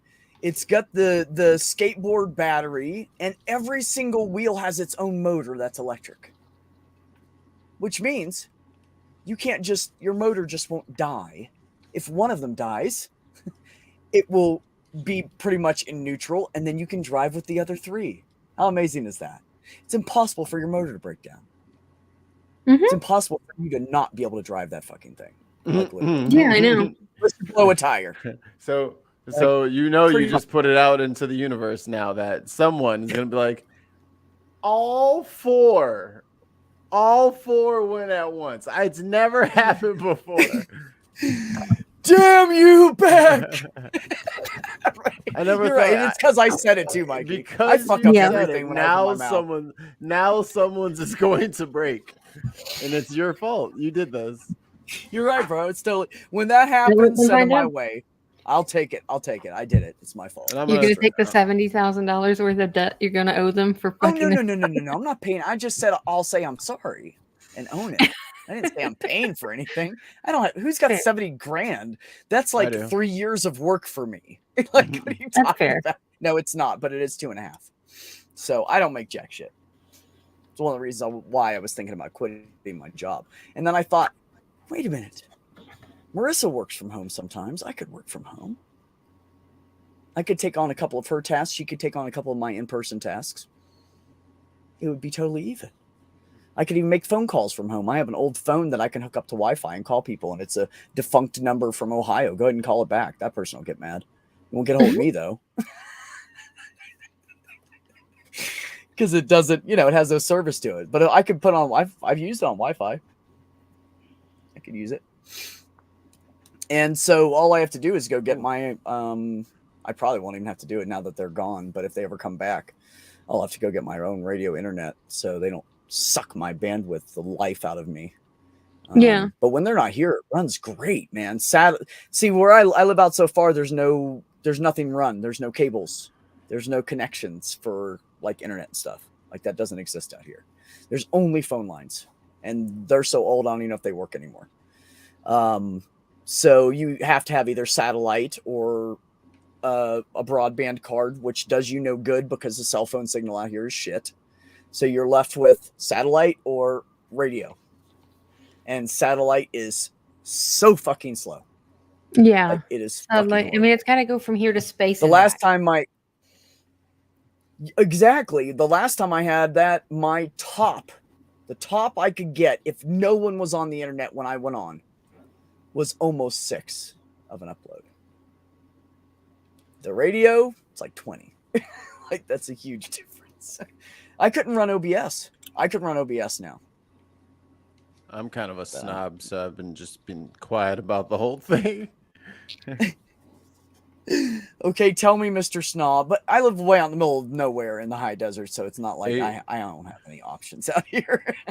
890 down, like 47 up. Yeah. Yeah, I've gigabit. I bet if I check this when no one's on it, I bet you the upload will go up to like 32. I'm sure it'll go up to like 28 to 32. So, which is pretty good for out in the middle of the nowhere, $40 a month internet. That's one thing that we're looking at when we're gonna probably buy next year. Buy a house is I need to know if I can get fiber.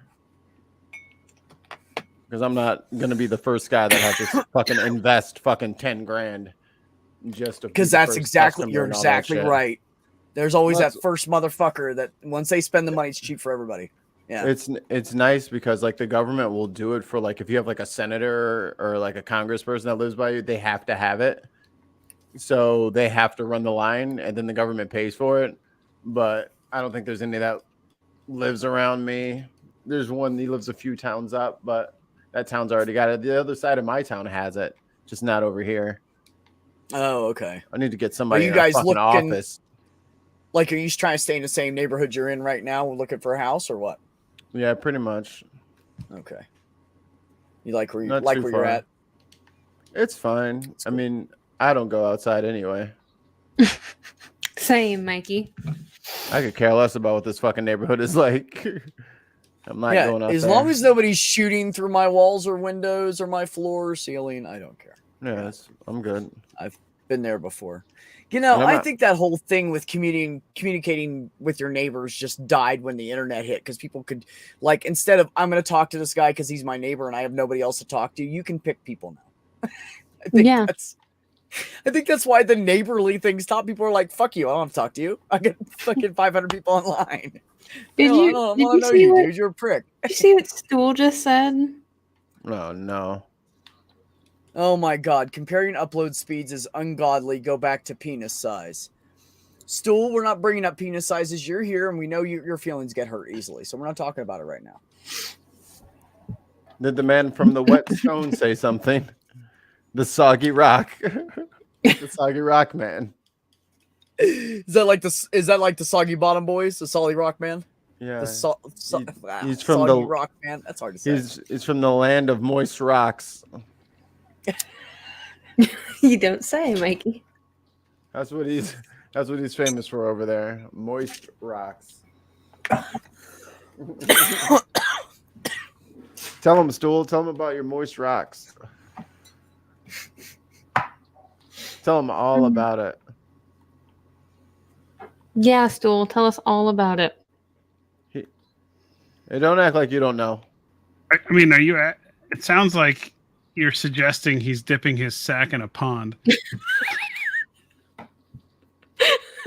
I mean, he can clear it up if he Man, can. those poor fish, bro. Why you gonna do that? Just the water's just like green, dark green where he's dipping. Just where he's dipping, though. Everywhere else, crystal clear. It's blue to the bottom. Right, yeah, you can see to the bottom. Uh-oh. You're muted, Beck. Yeah, I know. I coughed again, and I forgot to mute myself. I'm so good at this. It's my first time, 2.5 years now. Anyways, Stool, if you want, in the Back It In Bitch DM, there is a link if you want to come in. Just behave. If he comes, I'm my leaving. camera acting so weird. No, I hate that fucking guy. That guy's him. Fuck him. He's so great. Come on now. He's from the wet stone lands. Stay Fuck right that here. little guy. I balanced my hefty sack on Bolt's head, he says. Oh. See? Hefty. Wimpy. I can't go high. Somebody do Wimpy for me. Whippy. I can't do it. I would just say something at work, and I was teasing one of the ladies, and I went to bring my voice up high to try to sound like one of them. And I did that, and Heather goes, "Is your throat okay?" And I'm like, "Yeah, I just went out of my range." And she was like, "Oh, okay." She thought I had a cold. No, I'm just dying all of a sudden. No, I'm fine. You know what I did, though? Proof, you guys. Proof I'm getting old. I woke up yesterday morning, and I slept curled up in a ball, I think. And my back was destroyed, and I could barely move around yesterday. Yep. I went into work this morning. It was still kind of bad, pretty bad. So I'm in there in the office trying to, every time I go to stand up, it's like, oh, any way to push myself up with my arms. I use a stool at work, so I've been I was pushing myself up off my stool all day. And this morning it was really bad, and I was in there. I didn't realize how I was grunting so loud because I was trying to. Okay, the chick I work with got delayed in traffic 2.5 hours. She was stuck on the highway between exits, couldn't move. The shoulders were cut off with emergency vehicles. Literally could not move. There was nowhere to go. The median's like this, so you can't drive through it. She was literally stuck. So I had my DOT physical this morning at 9 a.m.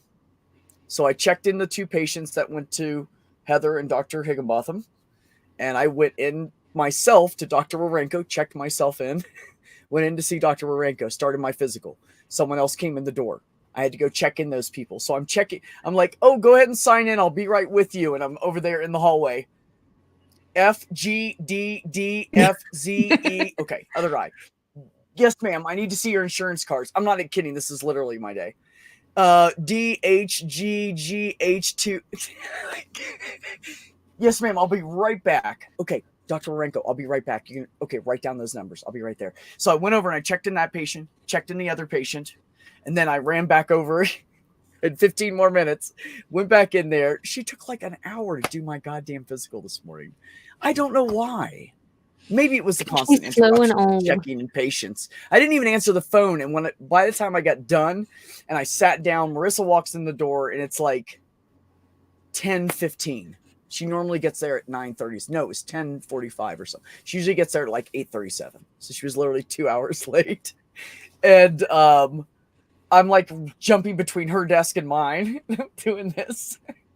I ran in there, Dr. Warenko back out, checking a patient, take a temperature, to go back in here, go weigh myself. Oh, quick. Yeah. Okay. Let's do the strength test. Yep. I'm fine. She did a whole entire, did not cut a corner and did her job absolutely right, which is great. But I don't really need that because I'm not some fucked up body individual who's not going to pass a DOT test. But she really was thorough. And I'm like, come on, lady, I gotta get back out there. I didn't even clock out because I was working through my entire physical. Fuck it, I didn't even clock out. So that's how my Monday morning started. What an adventure. By the time they all got there at 10 till 9 or 10:50 or whatever time each one came in, I was just fuck my life. I was just laughing. It was that no, I feel that. Yeah, I just started laughing. Fuck it. Sometimes that's the only way to keep from crying. Dr. Cross, I sprained my neck in my sleep a week ago. Old folks. How old are you, Dr. Cross? That's not polite to ask a lady her age back. She brought it up, and we need to know if we're in the same age range to make this future relationship work. So just chill out there. I don't think I stuttered. I'm kind of with catnip on this one. Okay, fine. You don't tell me your age. Fine. Unless you want to within like 10 years or something. I'll just guess. Anyways. Mac the human. Mac, would you like a link? Because we are doing an open. Why is my camera doing this tonight? It's driving me up the wall. God damn. Okay, hold on. It's just got a mad case of the Mondays, dude. It's okay. I'm gonna smack it in a minute. It's ridiculous. It's also ridiculous that my new icon did not show up on here, but it's down here. See? Yeah. I like it. Isn't he cute? Yeah. It looks like me, but better cute. looking. Yeah. It's like me, but better looking. Anyways. But yeah, I just made him like right before Kyle hopped on the stream. I was like, oh, I should give my little dude facial hair. I don't know. Just fucking around. I need to finish my Oxic Transculinity intro / outro. I need to do that. I have it like halfway done. You'll get to it. I fell into a pit of despair and I forgot all about it. I know what that's like. Yeah, right? Yeah. Do you want in, Mac? Here. He said hell yes a minute ago. Oh, okay. Sweet. Oh, Kyle went to bed. Good night, Kyle. Night, Kyle. Good night, Kyle. Love you, bro. That's a good dude right there. Yeah, Kyle's a 10 out of 10 dude. We can stop existing now, guys. Yep, we're done. That's it. Kyle left the room. We're losing our Mikey only came back to get his phone. Yeah. Mikey doesn't love us anymore. Oh, he'll be back. Purple doesn't feel good. That's unfortunate. That is unfortunate. Yeah, I mean, usually if I send her a link, she comes in. Even if she's on someone else's, she'll come in later. But the intro should be 0.75% Alex Jones. I'll work on that, bro. So.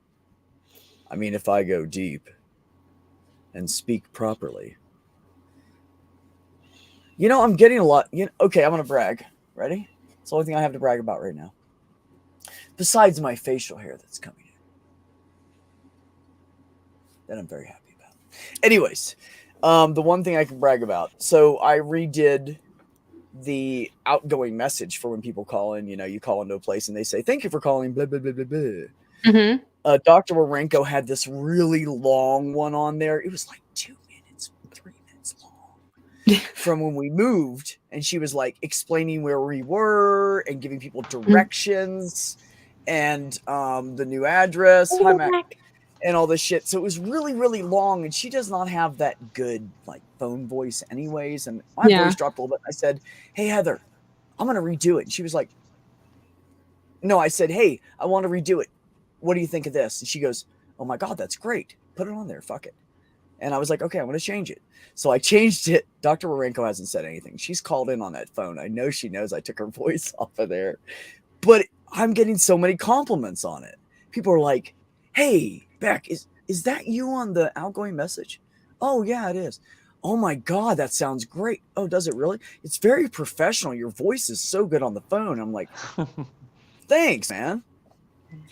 So if it's a patient that's like a female that's kind of cool with me, I'll be like, hey, Brenna, how you doing? This is Beck. Yeah. Hi, Brenna. Yeah. No, I just wanted to give you a shout on behalf of Heather and, give you your lab results. That's how I talk on the phone. Such a dick. Man, I'm so scary, Beck. Hey, well, I mean, Brenna's a cutie. I'm just saying. She's only like 38. I don't want to train anybody, but, maybe. Maybe, who knows? I'm single. What the fuck? Who cares? For the record, I just meant that Alex Jones is like peak toxic masculinity. So I think he'd be a good good guy to like skewer on the intro for this. Yeah. It's true. Yeah. It's true, man. How you doing, Mac? I'm all right. I had today off. I had a lot of good family time. I had a great session with Richard, and it was one of my better ones. I think one of my better times with him. And good. At the end, Zebra was like, I think Mac's high, and I am. Mac Zebra. I love Steve. He's so funny. He's brilliant too, and he's so really easy to is. talk to. Yeah, Totally, he's a great guy. Like we get a really good vibe going. I always regret coming up against your stream though. I don't ever want to like, take away your viewers. I think we have some crossover, so. I mean, I don't know, bro. It's fine. Yeah, I know. You don't care. I mean, I care, but you don't care. Yeah, no, I don't care. my brother's an interesting guy, and you're a great dude, and Steve's a great dude, and people want to go over there and hang out. I don't blame them. Right on. Sometimes you guys are streaming before or after me. That's where I'm at. I'm usually in the chat, but I can't. My brother just decided, hey, let's stream on the exact same days as Beck. That's a great idea. So now I can't ever support him again. That's his new gig. Oh, except for on like Tuesdays or something. And he streams in the middle of the day while I'm at work. Right before I get off work, usually. That's perfect. So that's how him and Math Pig have it timed. So I miss all of his streams now. I don't ever catch any of them. Well, I feel like I should tell you, Beck, since I have you here, I don't have a lot of time face to face with you, but I feel like I should tell you that today my wife and I and the children all had a big conversation about driving down to Santa Fe and saying hi to you guys. Really? And yeah, man, do it, bro. We've been there before. Like we went to Ojos Calientes once, and it was the best time we ever had, and we really want to go back, and we want to show our kids what it's like down there. And nice. I'm not going to go down there and not say hi to you guys. So what area do you live in? We live in Michigan. So it's like a 20-hour drive. But funny thing, my landlords and their parents are all from Michigan. No kidding. That is weird. Swear to God. There is a lot of cross-pollination. I can't think. Damn, what part were they from? I've met so many people from Michigan. I can't remember what part they're from right now. Maybe it'll hit me later. But anyways, so they moved down here. The kids got married and they moved down here, and they have 2 kids now, and I think they've been here for like 5-6 years or something like that. All right. And the parents are here visiting right now, sucking up my bandwidth. Anyways, I'm not complaining. It's fine. I'm not bitter. It's fine. But the parents come down to visit from Michigan too. So right on. Yeah, there's actually quite a few people around here I've met that are from Michigan that are like, I'll never go back. Yeah. A lot of Dude, people it's so chilled here. You'll feel it. You feel it like right away. It's so weird because I'm not really good in like, I don't like being in like big crowded places or anything. I feel always anxious and awkward for some reason. Sure. If I'm having a conversation with someone, I'll forget, and I'm cool because I'm distracted. But if I'm just like walking around and nobody's talking, I just like feel like this. But so the first time I walked around the plaza and stuff, I felt kind of like that, of course. Yeah. And then by like the third time, I was like, dude, this place is so chill. It's like a whole different vibe here. It's so weird. And most places you walk into, most businesses, like everything is, my brother calls it the land of mañana, because everybody's like, yeah, we'll do it tomorrow. Mañana, siesta right now. We got to take a break. So no one's in a hurry. It's just like, okay, when they started tearing down statues and COVID hit and all that stuff happened, and everybody was protesting and everybody was doing these big things. Here, there was a line of cars that drove through and said, open up the businesses where we need the money, basically. And they all honked their horns and they drove through one time, and then we never saw them again. And that was their big protest. They drove through with signs on the cars. And then when the statue started getting torn down, which I was so fucking happy about, because the statue in the middle of the square is a guy who killed like thousands of Mexicans. Like, Oh, no why is kidding. that Wow. there? Right? Wow. So they took that, they covered it up with plywood first, but it's gone now. So when all that happened, the big protesting was mostly like 15 or 20 like natives and Mexicans that were standing there going, tear it down, tear it down. That was it. Everybody else is just standing there holding signs, going, woo! Like, that was the big protest here. They don't even, awesome. there was no riots around here. Like, shit happened down in Albuquerque, of course. But up here, it's not. People are like, oh, we're going to riot tonight, so we're going to Albuquerque? All right, cool, man. Let's go. We better go now. We got an hour drive. You know?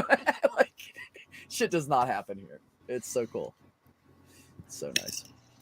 Have you guys been there? Bolt and Kat and Mikey? Anybody I been to might Santa have Fe? been down there when I was a kid. Not I really haven't been sure. there. I don't think so. I know I've been to Flagstaff. I am currently as north as I have ever been. My dad was Thank you, climbing Pixie. a very high mountain. He holds you in high regard. That's what I was going to say. Go ahead. I'm sorry. I interrupted, Bolt. Go ahead. Oh no, my dad was trying to. I think he was doing the 48, the lower 48 like state high points, and because he's got all of those, and I think that's outside of Flagstaff. So I think that's the last time I was in Arizona. Right, Actually, no, the last time I was in in New Mexico. Oh, sorry. Yeah, that's right. That's New Mexico. You're in. Santa Fe, New Mexico. I swear I've been to New Mexico at some point in my life, but I can't remember where the fuck I've been in New Mexico. So I drove through Albuquerque several times when I was a truck driver, but I'd never been like on vacation anywhere in the United States. I feel like saw it a would lot have of the been in that slums and same trip, industrial though. areas in all the big cities. I saw a lot of that. I feel like it would have been that same trip that we would have eventually made it into New Mexico because he was trying to do the southwestern states. So, Stags, you want in, man? Let me know. We can throw you a link. If not me, someone. Mikey has it, so he has contact with you. So Pixie, you're saying you're 4 hours from where I am, or from where Mac lives? He's talking about from here. You should definitely come visit. We are very boring people and usually are doing nothing on the weekends. So we don't have lives. Come visit whenever you want. You know, with all this COVID stuff, I haven't really had a chance to make friends here. You know, except for the people I work with. And I don't want to hang out with them outside of work because I spend my whole life with them during the week. 4.5 hours or so. Oh, cool. I'm only 9 hours from student Dr. Ben. I need to drive out there and visit him, but we're both so fucking busy. We can't do it. One day. One day. Have you ever been out here, Mikey? Southwest?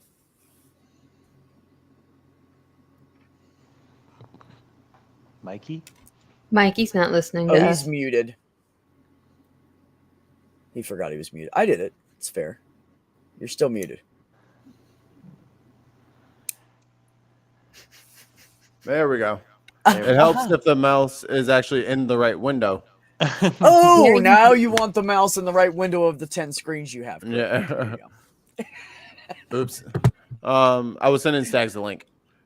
No, I've never been out west. Thanks, buddy. Really? Have you traveled much in the U.S. at all? Not much in the U.S. I've traveled in more countries than states. Okay. Like I've been on 2 cruises. I went to Europe. So but I'm jealous. Illinois, Missouri, Texas, New York. Okay. That's about it. All right. Tennessee. I got family in Tennessee. Colors there are amazing. Oh, yeah, in Santa Fe. Yeah. Actually, you know what's also beautiful is you drive up into South Dakota and North Dakota. If you go North Dakota all the way to the west side, just get on the main highway and just head for Bismarck. Dude, It is so amazingly beautiful out there. It will blow your mind. It's where all the Black Rock Mountains are, and it's like there'll be like a mountain that's like black and then gray and then into a red and then to a bright orange and then into it's just Wow. a pink and then a lighter white, and it's mind-blowing. That's literally why they call it the Painted Desert. And I've seen pictures of it, but no, it doesn't do it justice, and I'll tell you why. Because when you're driving down the highway through there, and the highway's pretty just straight going right through North Dakota, you know, when you're driving through, you can look down in the canyons and you can see horse trails that have probably been there for hundreds of years. And it's like, because, you know, I can like almost see in my head. I have such an imagination when I'm in front of something. Like I could see like, you know, like a tribe going through there on horseback, you know, like, oh, so much fucking history, man. So much history. And you can tell that it's probably mostly wildlife now that keeps those trails alive, but they're still there and they are definitive through the canyons. And it's just, whew. I just remember my time in the Southwest, like New Mexico and Colorado and Arizona. Yeah. Like it got to the point where I would like look out a window or walk out of the door in the morning and I'd be like, oh, come on. Like, seriously, you're going to fucking melt my brain again with how beautiful everything is? Like, this is ridiculous. Like, there's where I look is so beautiful. There's two types of sunrises and sunsets in the Southwest. It is okay and gorgeous, or beautiful and oh my God, something like that. There's nothing that you don't ever wake up and go, oh man, there's no good sunrise. That just does not fucking happen. It's ridiculous. It doesn't happen. And the cool thing about Santa Fe is this, and I had an old French man tell me this, and he knows Richard, and really sweet guy named Pete, little old homeless dude, and he's always got little Altoid tins of different kinds of tea. He gets a little tea here, a little tea there. He loves his teas and his little rolled cigarettes and stuff. He's funny as hell, and he's got a beautiful French accent. And he goes, you know what's beautiful about living here? And I said, what, Pete? He goes, we are surrounded by mountains. We have mountain ranges all the way around us. And I was like, yeah, you're right. We do. He said, so every time the sun comes up, it'll be light, but you don't have sun in your face. And every time the sun goes down, there'll be light, but right before the end, but you don't have sun in your face because it peaks over the top of that mountain. And he said, it'll come through the trees and everything. And it comes over the ridges. And he's like, it's just beautiful. And if you haven't noticed it, you should really stop and look. And I said, thank you, Pete. I will. And I did. And he's fucking right. It's beautiful. Like we're in a basin. We're in this basin here. Well, they are. I'm outside of town, but Santa Fe is in a basin. And I actually live by the edge of the basin, one of the edges. So when the sun comes over it, You'll be like this beautiful sun in the sky, but it doesn't hit the ground yet. It's all above your head. So it's bright and it's beautiful, but you're not like blinded by it. So it's amazing. It's just weird, man. It's so soft cool, and though. Inviting. It's like you want to stare at it. Yeah, it's so beautiful.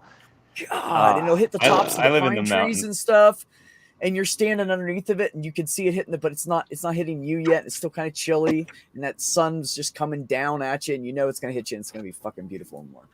Yeah, I live in the Mountain West. And I've spent time in the Southwest, and I don't think there's a more beautiful place than the Mountain West and / Southwest. I don't know. Oh, I agree. Really the same, Coeur d'Alene, fucking Idaho. Gorgeous. Yeah, the only thing I know about Idahoans would call it Coeur d'Alene. Coeur d'Alene, yeah. Whatever. Coeur d'Alene. Yeah, right. You're right. I said there's a lot of KKK there.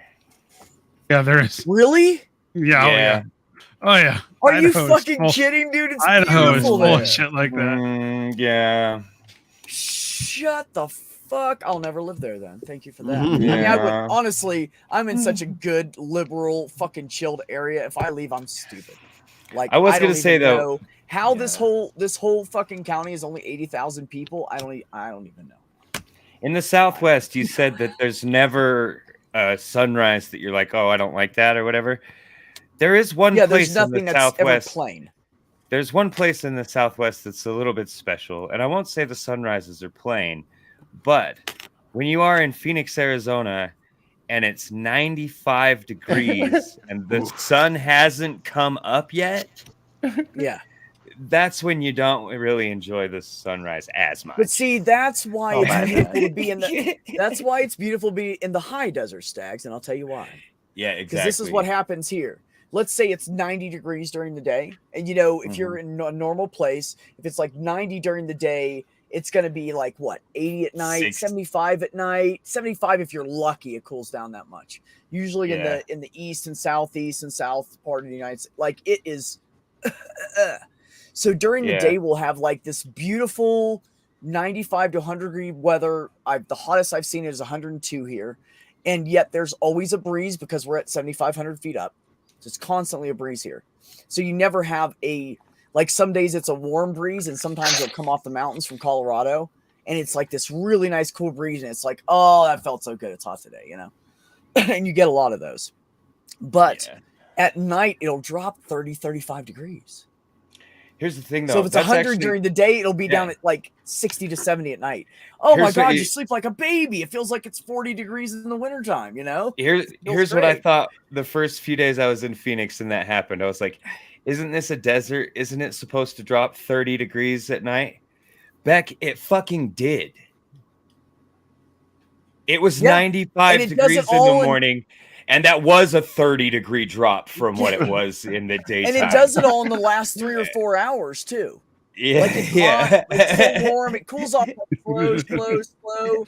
And then my cat is on the back of my chair. I'm going to kick his ass. It's just so hot in all of a Phoenix. Sudden, the last 3 hours, it'll drop. Even after, no, you're right, after though. your 30, 40 degree drop. It's during the day. Yeah. Yes. That's why I won't live in Phoenix, Arizona. And see, it's not like that. Hottest place on earth, dude. I swear to God, I don't care what anybody says, Israel or whatever. The coldest I've ever seen it here was twice it went down to like -8, and it was weird, and everybody was like, oh my God, it's freezing cold. It was literally, I had 2 heaters going in my house, and I was fucking cold. So that's only happened like 2 times since I've been here, I think. Usually the average, I'm going to kill you. You are on my new chair. Usually the average... Cat, is that a roach? He's a little shit. He does it for attention. The average cold temperature in the wintertime is like 8 or 10 here. That's nothing. That's nothing. Where I live, and then that's at night, and then like, during the day, it'll warm up to like 30 or 40, and then it goes back down to like 10 at night. You're like, what the fuck just happened? You know? It can get up to like 110 here, but it usually doesn't. Like 100 degrees in the summertime, and then in the wintertime, it can get down to like -30, but it usually doesn't. -10's pretty fucking cold. Wait a minute, where are you right now? In Uintah County, Utah, just the northwest, Utah, or the northeastern corner, next to Colorado and Wyoming. Yeah, rock on. I know where you're at. It's a good spot. Sort of. By Dinosaur National Monument. Dinosaur National What is that? Monument. It's a dinosaur bone place. Oh, cool. Yeah. Trying to think of where. I know I've seen dinosaurs. That's our thing around here. Okay, I just remembered. I remember the signs from the highway right now. You know where I've been all over the U.S. I have to like really dig it out of my memory. But you probably know exactly what city I'm in. Then you might not remember. Aren't they like the darker greenish, older signs? Mm-hmm. And they got like fake bones on them. Yeah, some of them. Look at that. You know what? I know exactly. I know. I not only exactly where. I know within 100 miles where you are. Let's put it that way. You could hit me with a tactical nuke. I can't hit anybody with a tactical nuke. I don't own any. Yet. And Trump's holding them for himself. So, what are you swatting at me for? What did I do to you? You're the one that climbed on my chair. From his comfort spot. You're wrong. You're wrong. That kitty removes the necessity of tactical nukes. Are you making chainmail? You know what? He is so goddamn right I am. Yeah, she makes chainmail. She's my favorite. Start out doing dice bags. Now, what else are you doing now? Casual AF. Just this little guy. You know what I need is a chainmail cocksock. He doesn't. You know what I told her to do for Math Pig? I told her to make a chainmail sack holder for his mankini. It would pinch. No. You leave the cloth on the inside and you put it on the outside. So Put a just chamois on. You gotta have right. you gotta have a gambison under the chainmail. I don't care. We can pat it. Fuck him. He can take it. He's a man. You need room He's like, to you kick me in expand. the balls. Too. It doesn't hurt. He'll be fine. He can take. Can a you little link the pinch. chainmail so that it can expand a little bit, like with some, some slop in it? No, it's more about the ball. Yeah, really, actually, Mac, you let's be can. honest. It's more of a ball holder, bro. They Or a make hammock. Have you guys heard about those new underwear, the banana hammocks? I've Are heard those of them. new? Yeah, I feel like those aren't new. No. These are no. They're not what you New? think. They're they look like boxer briefs, but they have an extra flap in there to hold you whichever way you dress. So it's not like up against your skin when you're sweaty and shit. What? Yes, I don't have that seen them. problem. So my dick Pretty doesn't much touch called my leg all banana day? hammoks. Huh? I'm gonna feel completely disconnected from myself. Out of body You'll get experience. used to it after a day or two. Just 'cause it's not slapped up against your belly, you asshole. See, Or I'm Slap it sorry. against the belly. I'm sorry. Let me be more honest. Let me be more honest, Stags. Cat, So it's that's not slapped up gorgeous. up against the first 1 inch of Beautiful. your thigh. So you'll be fine. 1 inch. It doesn't slap anywhere. It just rests on top of the sack. Oh, It barely bro, pokes out like no. that. That would really that would really help with the chafing chafing I keep getting on my ankles. I've been having the same problem. Way too much information, bro. You know, I was talking earlier, Stags, about trying to decide what size I want when I get to pick mine. Just go mid. Just go medium. Yeah, Well, medium. you know, medium's I think adequate. 5 or 6 is medium. fine. You know, I'm not going Listen, to have the shrinkage to growth because it's going to be a pump up. So I have to carry it around like a 3/4 of the time boner. Because So I'll send you some pictures of the ideal penis that you're gonna want. You know, I've seen a lot of So peni. mine? Where are you gonna get pictures of I've my seen dick? way more peni than you would have ever seen or touched in your life. So I've never sent you calm pictures of down my there, dick. sunshine. I know what I want my penis to look like. I've already decided. Trust me. The I thing decided is, that like 10 years ago. if you get look more like than David 7 Bowie inches, in you Labyrinth. might as well get 12 inches. Oh God. If you get more than 7 inches, you might as well tuck it into your sock. Who wants 7, dude? I got to remember that. But remember, pumped up 7, right? Put down. It's still like 5 or 6. I got to carry that. Not. No, 7's no, a liability. You don't get that much growth with the pump up. You're gonna have to have I'm a not license. carrying that around with me all the Gotta go in for time. inspections Either that, I'll every get other hit on year. all the time, like all the women are going to be after me, or they're going to think I have a Really? sock in my pants. I don't know. They're going to think it's fake. I'll be like, well, it kind of is, but it's not. It's attached and it works. Also, Man, Hey, Yeah. Beck. It's real by every definition. Hey, Beck, you were supposed to send me your address so I could mail this to you. Oh, I never gave it to you? No, you didn't, you dingus. I'm a dickhead. I could have sworn. Is I that a sent it to you. chainmail dick sock? Months ago, I thought I No. sent it to you. It's What a is that? It's a trans flag It's a keychain. what? It's a trans flag keychain. Oh, cool. It's the trans flag colors. There you are. It's not. Look on my screen. It doesn't look anything like the trans flag. It Yeah, looks it's blue. it's hard through the medium there with the light and stuff. Yeah. This Right. well, Here we maybe go, here we go. probably That's better. Mike can tell a little bit more that it's blue and pink. There you go. You have the Yeah. coveted Beck's address. It's beautiful. Now I'm just gonna show up at your house. Go ahead. I don't care. The casino will be empty soon. You guys can crash for a few days There for you free. go. I can do You that. know- Whenever it's empty, anybody I want can stay there for a couple days. They don't care. You know, of all the addresses I ever expected, Or they're That's listening the right now most and pissed off accurate because they don't street remember the address. conversation. You like that? Accurate? I'm surprised you didn't just send it, like just text it to me. It Like you told me actually. my whole phone number. Oh, I forgot. I have your phone number. That is hilarious. I totally spaced out on You that. totally You're always have my talking through actual backing phone in number. in Discord now. That's why. But anyways, that street, that court name that I gave you, there's actually a road, a lane, and then a court, all with that name. That's It's weird. hilarious. I know. It's every time the road turns, they change the name. The last whether it's a road or a drive or a lane or whatever. I think it's road, lane, and then court, I think. And it just makes like a left, a right, and then a left. That's hilarious. It's kind of the same road. It is.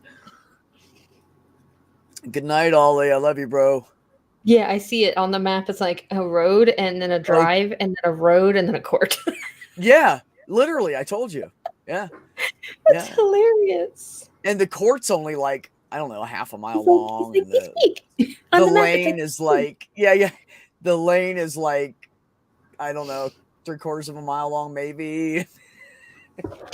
You add it all together, it's a couple miles. But then now the only address I need is Ben's, because I made an identical one. You and him will have matching. Did you? I don't think I have his address. I don't either. I meant to ask him for it.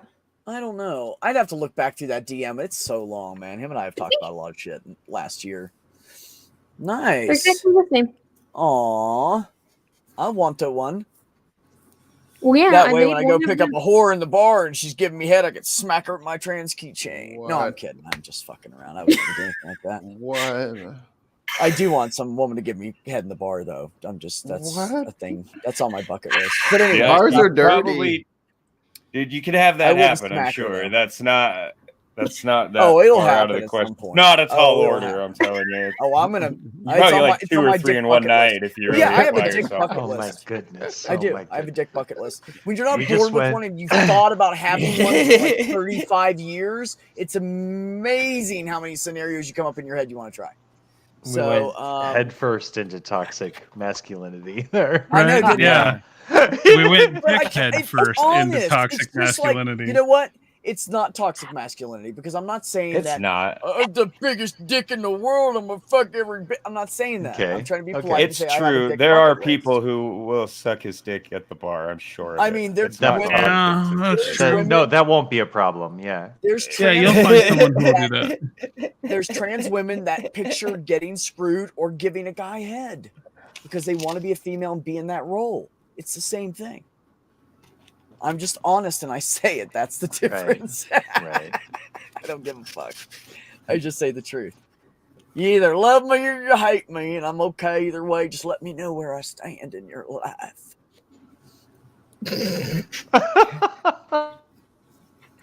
I need an adult or a drink or both. I adult got drink. you beat with the drink. I mean, don't tempt me. I'm smoking pot and drinking coffee, if that counts. Smoking Dude. pot, drinking tea. Cheers. There you go.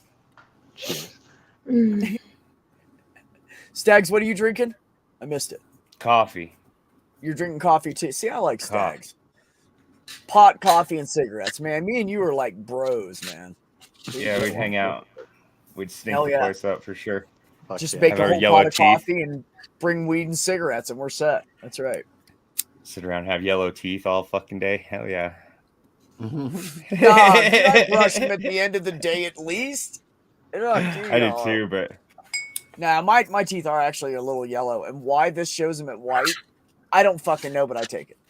But they are. I have a little bit of yellow stain in my teeth. mine's I mean, bad. You coffee know what makes gets it really weird. bad is when my mustache gets long and then covers my teeth, and the camera just picks up like an orange coloring of it, so it makes them look like caked, fucking yellowy, like gross. Like, Dude, teeth pick up the color of the mustache. That's hilarious. No, that's fucked up, dude. That's yeah. not cool. Oh. It's not. I'm gonna go the smoke some weed. Yeah, go smoke some weed, man. You should. Smoke. I mean, everybody should. Everybody wants to smoke weed. Go do it. If you don't want to, you should probably try it anyways. If you haven't, Give because it a it's good shot. I don't know. Unless you don't want to, then don't. Just take a sip on it. Just see what it's like. Take a shit. You know sip. what? I'm Just just a sip. saying, it's good shit, man. And everybody's like, "Oh, it gets me too high, I can't function." Well, quit smoking indica. Get you some nice low THC, like 17, 18% sativa. Start out low. Don't try to be a beast. It's ridiculous. That's so Everyone funny. titrates. And Get in try a it time machine with some afterward. 17% THC indica and go back in time, or sativa, and go back in time to yourself in the 1997. One Sit hit, here, you'd be like, smoke, "Dude, smoke this.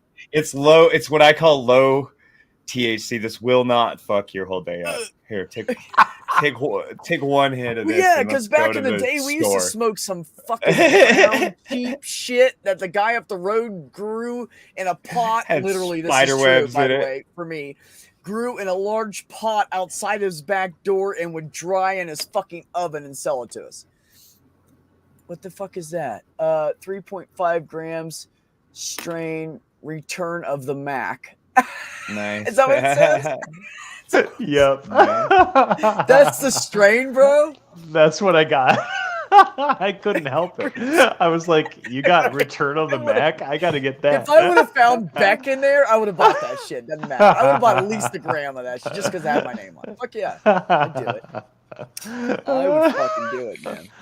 I don't know what it is. I don't know what the THC level is, but Have you I was tried, like, Mac, have you tried Blue Dream? I never heard of Blue Dream. Oh, dude, it's so good.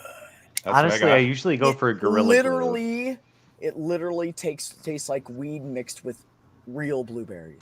Ooh, Not the fake that blueberry sounds flavor. good. It's that really sounds fucking nice. good.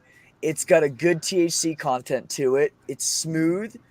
It's not rough or anything. It's so good.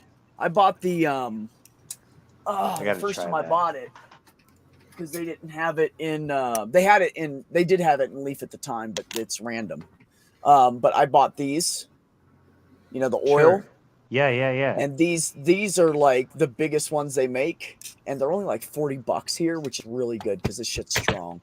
I mean, I've had this for a couple weeks already, and I've only smoked a little bit out of the top. I just use it for work, but this is Blue Dream Sativa. Okay. And man, this shit, it tastes good. It's smooth. It doesn't make you cough or anything. You almost don't. You're like, I did get a little hit off that. Like you can't feel it, but it tastes so good, man. And it tastes like blueberry weed. That sounds amazing. And if you ask Cosmic Kyle, he'll tell you it's his favorite. Because I said something about it. He goes, dude, don't say that. I'm out of pot right now. It's my favorite. I've found that one thing, like I've bought Blue Dream a lot of times at the stores, and a lot of times it's different. Like it depends a lot on how they've grown it, like the conditions of the particular batch itself. Come like down I here, could take I'll some hook you Blue up. Dream. I could take some Blue Dream and grow it here. You could take some Blue Dream and grow it there. We It's could all true. grow our own Blue Dream and all come up with different taste and shit that has absolutely. different THC content in it. Yep. These guys around here, man, I'm telling you, they know what they're doing. You know what's cool about driving around here is you'll like be driving down the road and you'll get this huge whiff of someone just opened a bag of weed and ran it in front of your face. That's what it's like. Like really strong, like wow. And then you look, and at first I'd look around and be like, who the fuck's carrying like that much weed? It wasn't anybody carrying weed on them. It was the fucking the growers for the dispensaries. These warehouses are just full of fucking weed here. They're all inside, and you can't see it. You don't know where it's being grown, but if you go look, but you can sniff it out. You'd be like, you can just like take a left, take a right. No, I'm serious. You can smell it on the wind. It's so strong. And these motherfuckers will walk around with like pounds of weed in their car because they just don't care, and it's legal. Right. I mean, you get so many grams for the year. They gave me, you know what they gave me for the year? 500 grams. Wait, that's how much. Am I ever gonna? I said, who smokes 500 grams? And the guy goes, some people do. And I said, I'm not chronic, but my God, I was like, I could buy it and sell it for what is that, like the limit? way more money than I pay. That's crazy. Is that the limit you can buy in a year, or is that like just that's what my they give limit you for free? the year? Oh, I think 9 months or a year. I'm like, dude, I buy like 7 There's no at a yearly time, and limit it in lasts me like Colorado. a month. Like the most fucking I'm ever Dinosaur, gonna do Colorado. Yeah, like Dinosaur, the most I'm gonna do Colorado. is 100, and it's grams. It's got 500. No. The most I'd probably do in a year is like 100, 150. It's got 500. That's a lot of fucking weed, dude. Well, an ounce is 28. So how long does it take you to smoke an ounce? I don't know. I don't even buy it. I work right down the road from the dispensary. I just go in and buy it fresh and get whatever deal they have. Maybe a month. I buy it like every 2 or 3 weeks. I'd say, okay, so what I just bought lasts me about a week and a half, and I spent $30. And it was 3 grams. Might last me it usually will last me longer because I have wax and other shit, but I've been on a leaf kick lately. That's less than Yeah. an eighth for $30.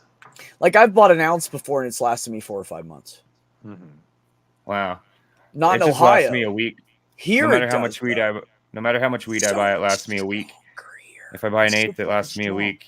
If I buy an ounce, Really? it lasts me a week. Anything. It doesn't matter how much Whatever I buy, it bag lasts me I a week. buy, I smoke it in a week. Yeah. That's what I'm Just hearing, roll bro. bigger joints. I always buy wax and shit and put on top bolt of my lift? bowls too. I missed that. I might have said goodbye to him. I don't know. Oh, okay. He did just say goodbye in the chat. I missed that whole thing. I haven't been reading the side chat or anything. We're just bullshitting. Good night, Bolt. Oh, but fucking Dinosaur, Colorado is a town of 300 people. That's their population. 300 people. That's- Yeah. Hellbound. have- Is that where you live? No, but it's like half an hour away from me. They have 3 weed shops there. Yeah, I do use it for work. Doorknob.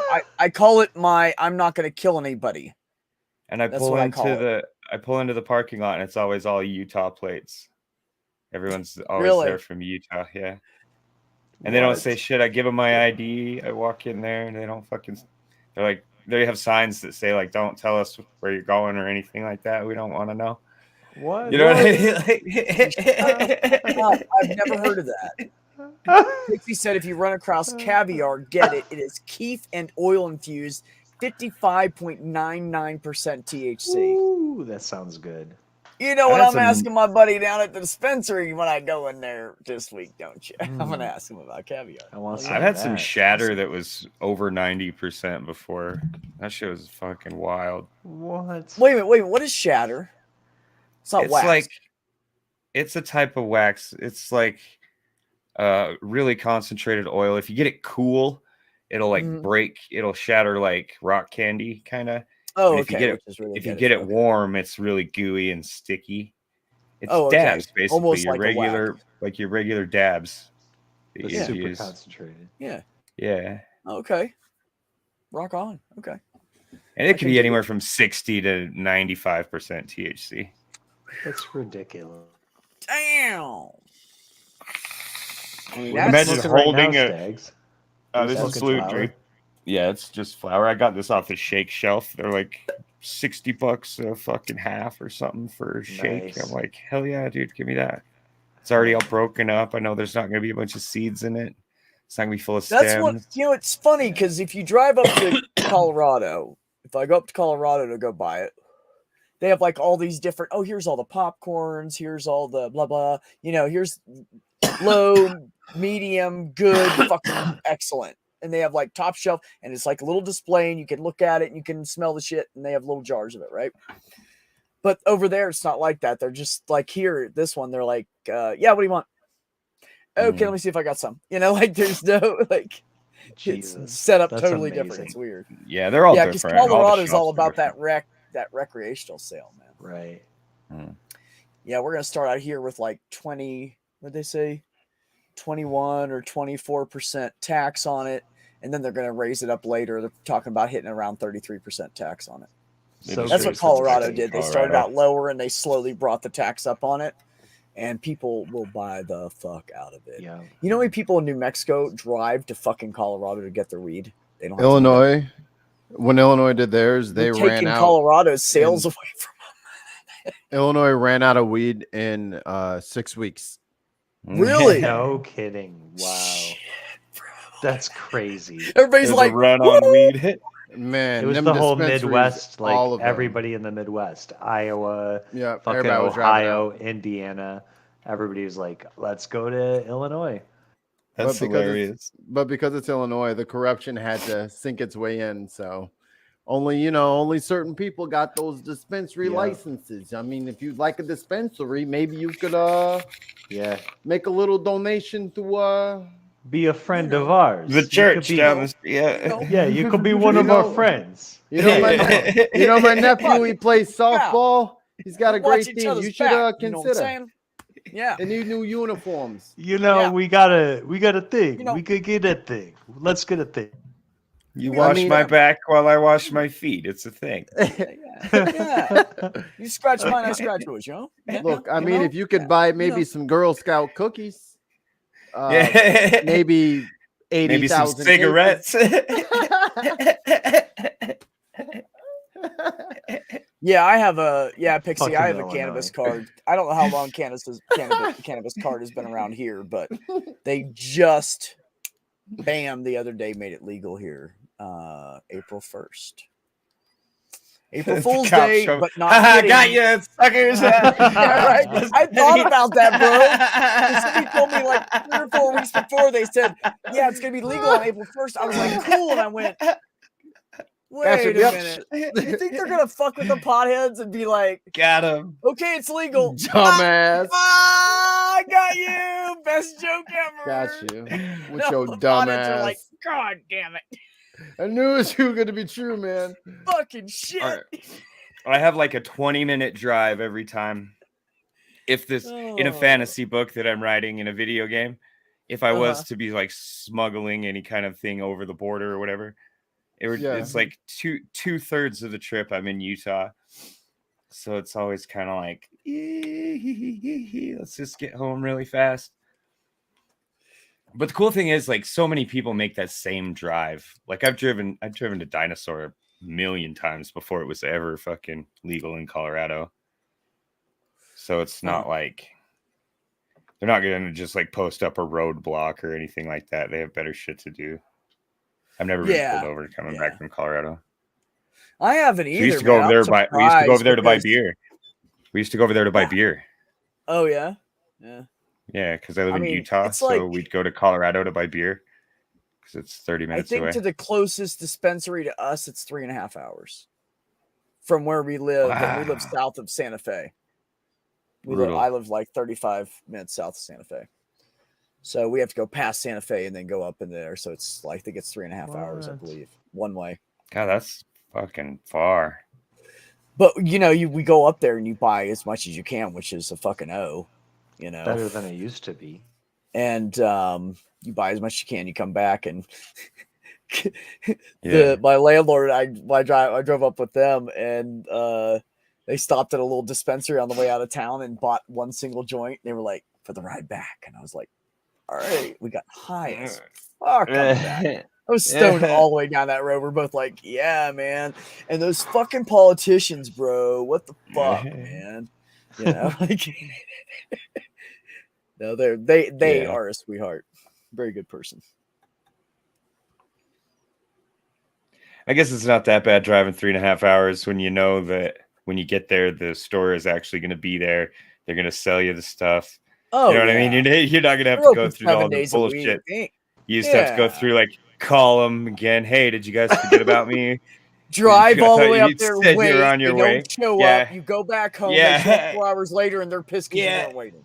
Yeah, I remember. And then they want to hang out. They want to hang out and talk about. And you're like this. And you just want to hide and be left alone so you can watch porn and masturbate. But no, that motherfucker's gonna hang out now. I know. Yeah. Yeah, they're late. They're late. I remember. And then they want to hang out. They want to talk about whatever the shows they're watching. 5 hours of your life for a fucking bad eighth of some brown. Like, fuck you, bro.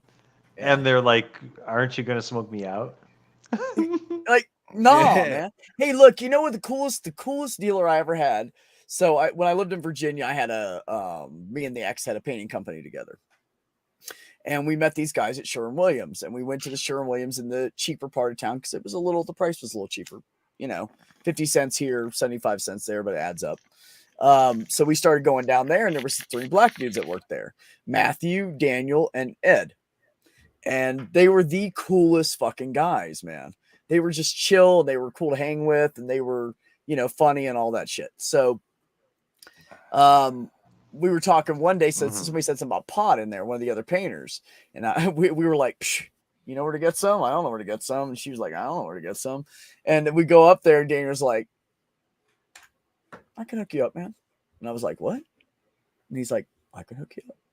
He's like, come back here real quick. Let me show you this paint I have. I got a really good special on it. I'm telling you, it's going to be perfect for the project. And he starts walking to the back, and we just walk back behind him. It's perfect for the project you're doing right now. It's a little pricey, but it's going to last longer. And we get back there, and he opens up 3 5-gallon buckets, empty Sherwin-Williams buckets.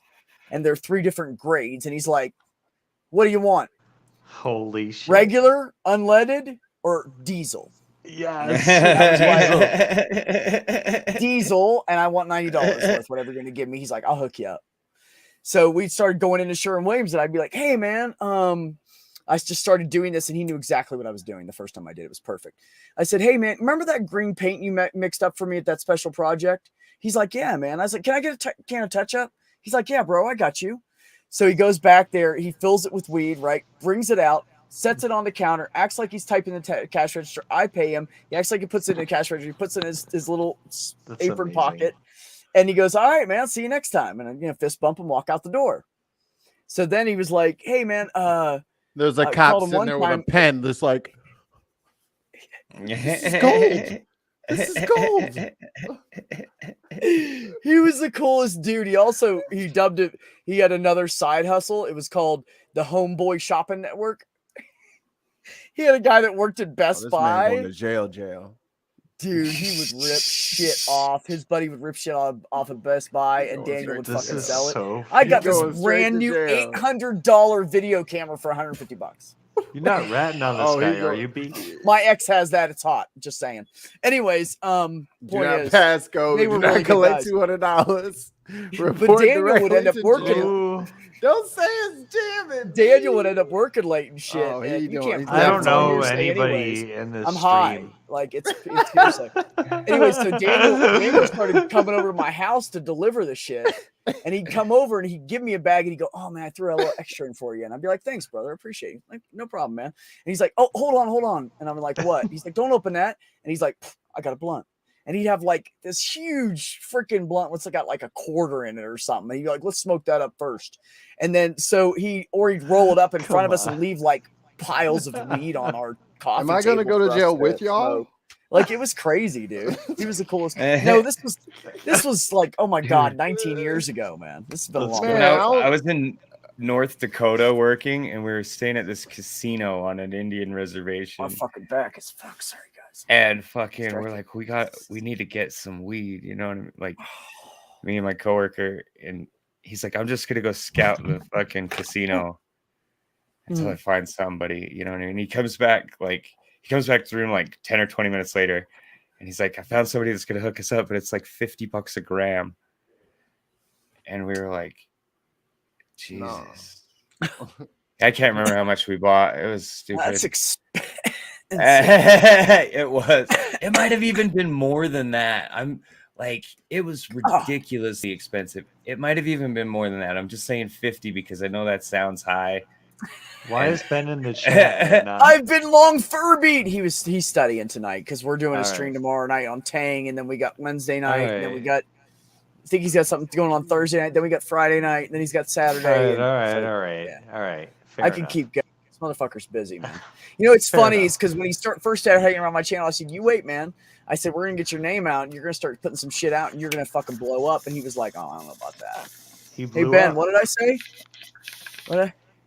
Boom! You over the long Furbies. Yeah, baby. He's got 4 times as many subs as I do in Ben one had fucking year. his 20th appearance on the line today, right? Dude, I honestly can't even keep track. No, that was yesterday. Yeah.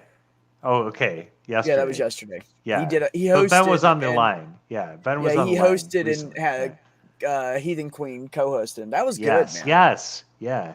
They didn't have very many callers at first, but then when those guys started, they actually got some pretty good callers. Like those guys weren't being dicks or anything. They were, of course, they seemed well spoken and respectful. Yeah, they got some good calls. Yay, Ben! Oh, wait a minute, sandwiches. We love you, Ben. Sandwiches. That was for you, Stags. Yeah, I'm the sandwich guy now. You are the sandwich guy. You're our honorary sandwich expert. I mean, I've had a couple in my day. I wasn't trying to bring it up, but I You're being the shit out of my cat. Not to one up them, but I love you. I also have enjoyed the sandwich. Even made a couple myself. I missed that, Dave. Dave said earlier, my liquor store is so close I could fall off my balcony and land on it. The weed shop is next to it. I have to walk farther to get to the grocery store or fast food. Krispy Kreme is about 200 meters away. Dude, that is like stoner fucking heaven, man. I'm too high to drive. It's okay. It's right there. Let's go get some food. Perfect. Bro, you need a some roommate? more alcohol. Yeah. I won't even be there much. I'll just stop by. Dude, one time I lived in Portland with my dad for a little while, who was like, wake up every morning at 4:30 a.m. and ride the bus downtown to go to the methadone clinic and then go do their weird business every day. And finally one day I'm like, man, let's get some weed. I want some weed. Oh, man. And so we started asking people. My dad's like, just ask somebody on a bike like this guy. And this guy rides by on a bike. And my dad's like, hey, man, you know where to get any weed? And he's like, yeah, I do. How much you want? And we're like, I don't know, like $10 worth or something. And he's like, yeah, I'll be right back. And he rides off and comes back like 10 minutes later. And he's got this little baggie with, I'll say what appeared to be some very dank looking weed in it. Come on. And I was like, hell yeah. I was so excited, man. We walked around Portland all day. I had that shit in my pocket. I'm like, I'm going to get home. I'm going to smoke this weed. It's going to be so fucking rad. It's oregano. There's no way this ends well. It was goddamn. I dump it out, and it's like this fluffy, fabricy, dusty, like lint. It felt like lint. It's literally lint. Apparently, what they do is they take like a page out of the. They take like a page out of the yellow pages and put it on the ground and like rub it up with their shoe, and it turns into that green. Maybe it's one of the green pages. I don't know what it like turns into that stuff, and you tightly compact it and put it in a little baggie, and it looks just like a nug of weed. Oh, but as soon as you touch it or let it out of that baggie or anything, just yeah. You got scammed by some kid on a bike. Yeah, dude. Straight up ripped He's like, off. yeah, I got you. Like, God, he's I like, got some weed yeah, for I got you, dude. Hell Dude, yeah. you always check I'll go the get. product, I'll go. bro. He ran around the corner, found a fucking phone booth or something, tore out a goddamn page. Yeah, I got you, bro. I'll be back in a minute. It would take me like 10 minutes to make that. I mean, pick that up. He's holding it up in the air. I'm like, you know what I mean? Like, put that away. Thanks, man. Hilarious, bro. Oh, that was one of the biggest bummers ever, though. Like, I hadn't smoked any weed the whole time I'd been there. Like, it was fucking obnoxious. That's so funny. Dude, I had this. Speaking of bad deals gone wrong, or good deals gone bad. I don't know how to put that. Anyways, fucked up my back. Anyways, so I was hanging out with this guy, and he was like on house arrest and shit. He got in trouble, and he was like, "Dude, I want to fucking do some coke." And I was like, "This is like right a couple years, 2 years after my mom died. I just like gave my kid up for adoption. Like I was in a bad shit, and I was like, I didn't give a fuck. Like I didn't give a fuck about my life." And I was like, "All right, bro, let's go get some fucking coke. I don't give a fuck." So I had a car, he didn't. We drove and went and get some coke. And then I guess like a week or so later is when he got arrested, and they put him on house arrest. And he was like, "Bro, come on, we gotta go." And I was like, "Why?" He's like, "We're gonna go get another 8-ball." And I was like, "All right." And I was like, "What about your ankle bracelet?" He's like, "I knocked it off, dude. Let's go fast. We gotta get back fast." I was like, "All right, fucking ain't my ass. I don't give a shit, right?" So we drove into fucking town, into the shittiest, worst part of the fucking town of Orlando, Florida. And let me tell you, it's not a place you want to be. So this big fucking tall ass Hispanic guy gets in the fucking car, right? And they're like talking, "Oh, how much, blah, blah, blah, blah." And I got in the back seat. He was like, "Get in the back seat, just watch my back." I was like, "All right, bro, I got you." So he sat in the driver's seat and shit. And this dude fucking pulled out a knife. And it was like going like this. And I was like, "No, bro." So I reached around the dude. I grabbed his arm and I yanked it up against his fucking neck. And he started pushing him out of the car. And he took the fucking money out of his hand because dude was trying to jack us. So I just kind of like flipped him that way and he kicked him. And dude just fucking took off. And so we ended up with the 8-ball and the money because he tried to jack us first. It was fucking crazy, dude. I was like, we got like a mile or so away, and he pulled over, and we switched seats and shit because there was nobody following us. And I was like, dude, what the fuck did you just bring me into, man? And he's like, I didn't know that shit was going to happen, man. I was like, well, you better watch who you're buying your goddamn coke off, you fucking dickhead. Like, you gotta got both of us fucking killed. They gotta get a knife and not a gun, you know? God Only damn, buy bro. your coke off well-established, respectable establishment. You know what I mean? Yeah, yeah, dealers. You don't Go want to with a buy good your. dealer. Don't be Look buying them your up on Angie's cocaine. list. Don't Make buy your sure they're cocaine off accredited. sketchy people. Yeah, don't buy your cocaine off sketchy drug dealers and stuff like that. Oh my god. You know, when you go from weed to coke, the dealers kind of change, is my point. So you maybe just don't buy coke. Unless you know somebody, like know somebody that has some. I've been growing my own. Fuck yeah, Come man. on, seriously. How's those opium plants going, bro? I feel like if you could set up a greenhouse with coca plants in it, you'd be made in the shade. You could completely dominate the local market. You know, you could do just don't get locally caught, produced man. cocaine. I mean, that would work until the cartel found out about your little enterprise, and they murdered you. Murdered you and your family. I don't know who you are, but I like your name. Welcome. Welcome, Stoner Dad. I don't plan on doing anything like that. Me neither, because I don't want to die. Yeah. I'm not worried about the government. I mean, why aren't they doing that, though? Like, why isn't somebody doing, like, homegrown North American coca plant cocaine? I don't know if cocaine is good for the society. I'm not trying to advocate. It just seems like a market opportunity. A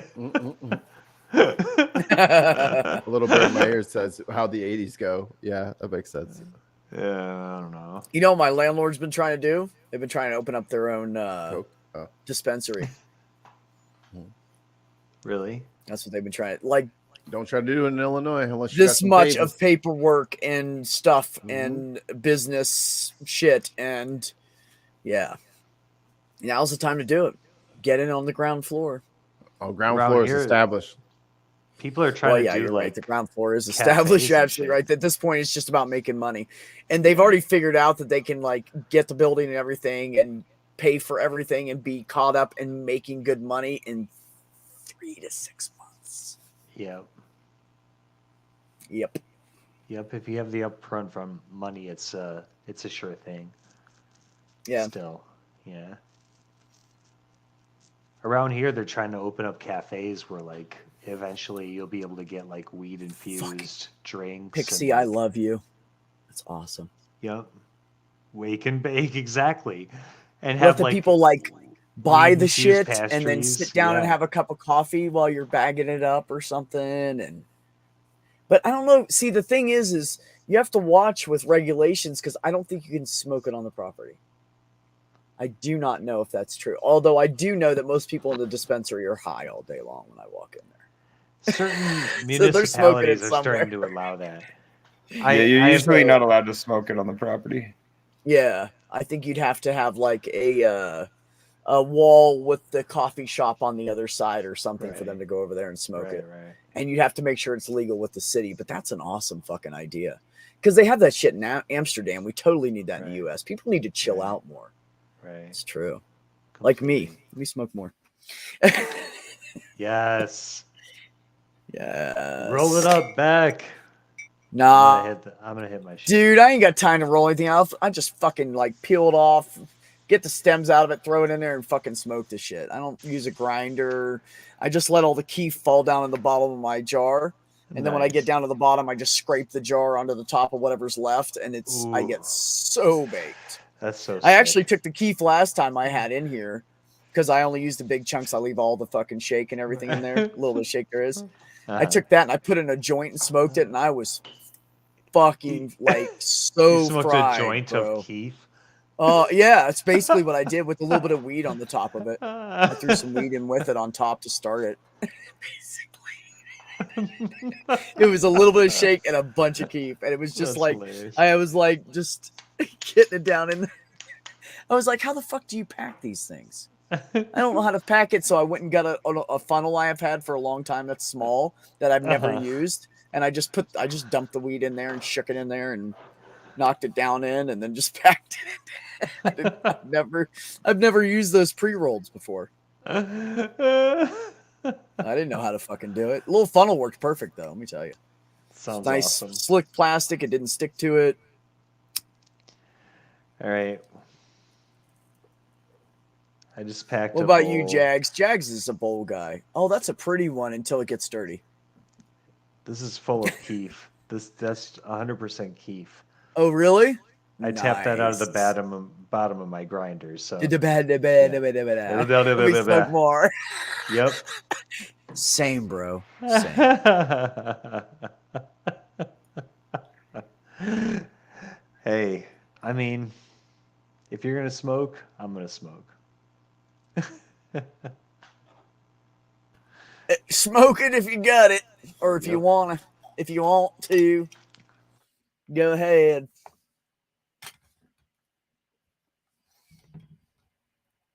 Mike, you don't usually like smoke oil or something? What's your flavor? No, I don't smoke oil. Oh, you smoke regular leaf? Flower, yeah. Yeah, they call it leaf here. We're fancy. Flower's the power. I think flower is fancier than leaf. Thank you very much. Sounds prettier, Read the but leaf fancy. is like, I got leaf. No, It's leaf more is manly. like lettuce No. or cabbage. I hadn't thought about Cabbage like that. leaf. Like I walked in there, they were like, "How can I help you?" I was like, "Well, I've never been into a dispensary before in my entire life, so I need some direction." They were like, "Okay, well, what are you looking for? Oil, leaf?" And I was like, "Leaf? Oh, pot. I'm not trying Just to regular broil a smokable chicken. weed." And they're like, "Yeah, we call it leaf." And I was like, "Okay, yes, I would like some leaf, please." I don't know what I'm doing. What? Weed, motherfucker. So I got Do you some speak leaf. it? And then decided the leaf was good and kind. And I went back the next day and I got some fucking wax and a little wax pipe. And I got some fucking cartridges of some Blue Dream. It's good shit. Salad. Got leaf? Funny, Dave. Funny. Yeah, I smoke a lot of wax and oil and shit too. I usually put it on my bowls. Dude, I just keep knocking this dude off of here. This is Silicone so awesome. with a lid and has a metal forever screen. Easy to clean too. Would you please put the name of that in the chat for us? Yeah, that sounds awesome. I would like a new bowl. Although my glass ones that are blown, I have dropped them. I don't know how many times, and they haven't chipped or anything yet. So I drop my shit all the time. It always hits the fucking leg of my damn table. Me too. I've had this one since high school though. Like this is like I'm reluctant to smoke it because it's sort of dick shaped, you know. Well, you know they all are. Look, But, this yeah, one's I kind know. of dick shaped. And I hold know. on. I'm more comfortable with it now. That's why I than I made used to sure. be. One's I kinda saw, dick shaped I 'cause saw, I it's saw got like the a end black on one it. and a brown one, and This then I was like, one's I'll take the disgusting. I lime need to green clean it. one. This was originally only- blue with little chunks of red and white in it. So I think I need to clean it. What do you think there? Yeah. I just had to go Yes. for the non-flesh toned bowls. It's like, Yes, I prefer dark nah. blues. Yeah, I don't need a big vein going down the middle of the fucking bowl. I doubt they would ever be part of that, although they might be somewhere. I don't know about it, but if they aren't, they're missing a good opportunity because Pyrex. I'm about does to not say, who knows how to blow glass? We can corner the market tonight. Oh, that's all I got, bro. Sorry. Glass blowing is actually really cool. though. Oh. I know how I to don't know blow if I could ever do meth pipe. What? Okay, glad to hear that, Stax. Thank you for the information. That might come in handy later. Tune in It for the next came in chapter. handy earlier.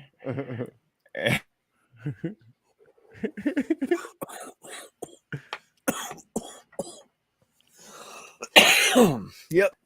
I don't mean earlier today. I mean earlier in life. Right.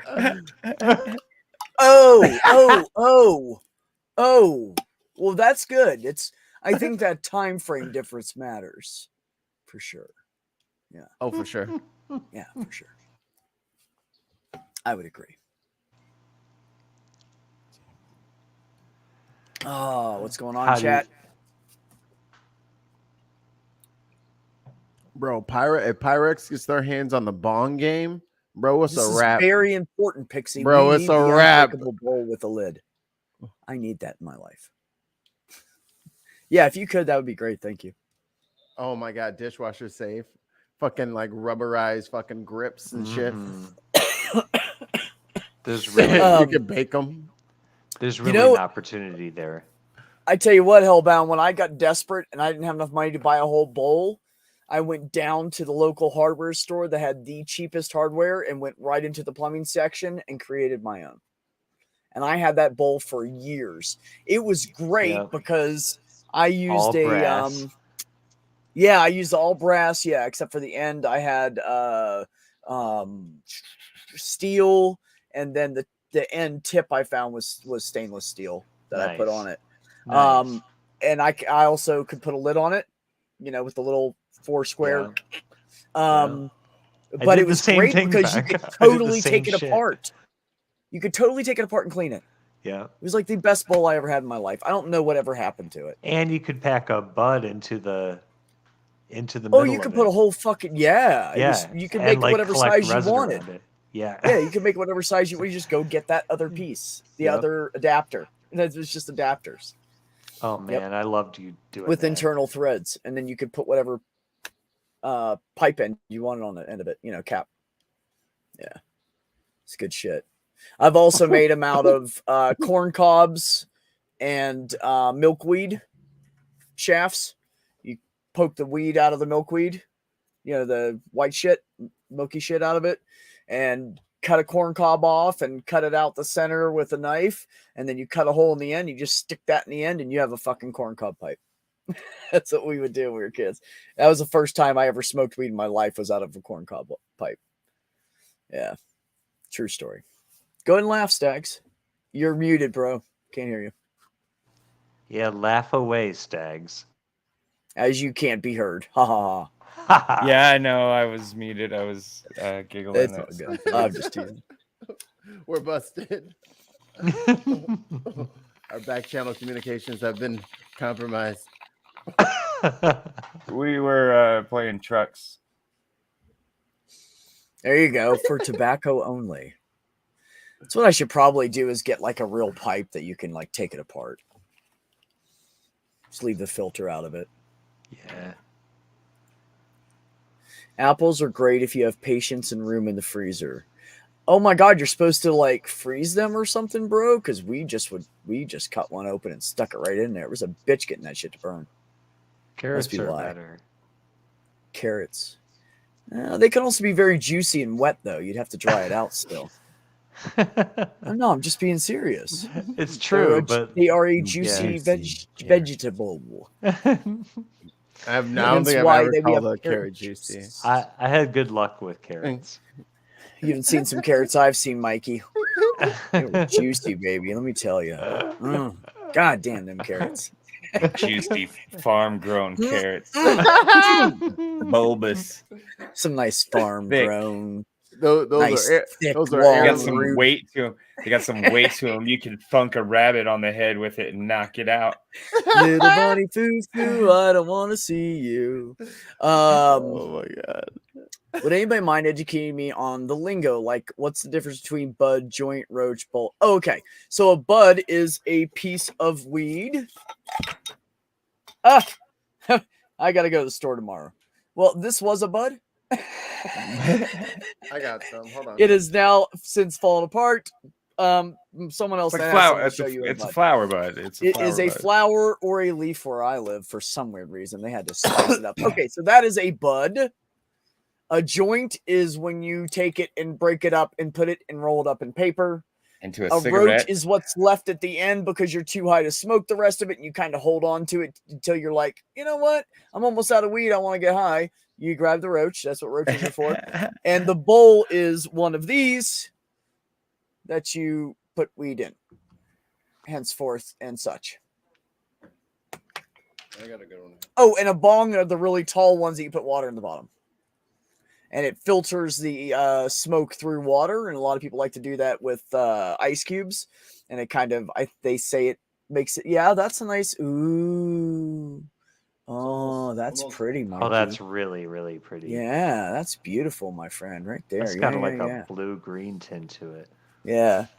I went through all my pot, so I need to buy more tomorrow, so I can't show you guys a bud. But anyways, Jared, the thing is, yeah, there you go. Jared, the thing is that like marijuana cultivators remove the males from their crops because only the females produce the flowers, and then when the flowers are unfertilized by the pollen from the males, they keep on developing. Like they get bigger and stickier and juicier and fucking awesomer.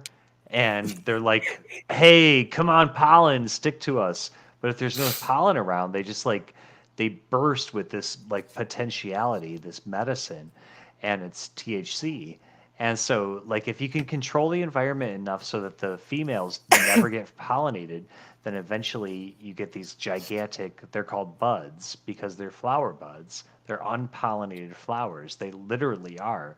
Marijuana is a plant that is a sexual plant. It has male and female varieties. Yep. And if the male isn't present, then the buds get big and juicy and sticky. And sometimes they present what are they called? Polymorphisms that have like colorations and shit. And hash and edibles and drinks, Pixie. Exactly. She said, Jer goes, is there anything else? And she said, and a blunt is like a cigar joint. And then there's waxes, shatters, oils, knife hash. Oh, Keith. Oh, and hash and edibles and drinks.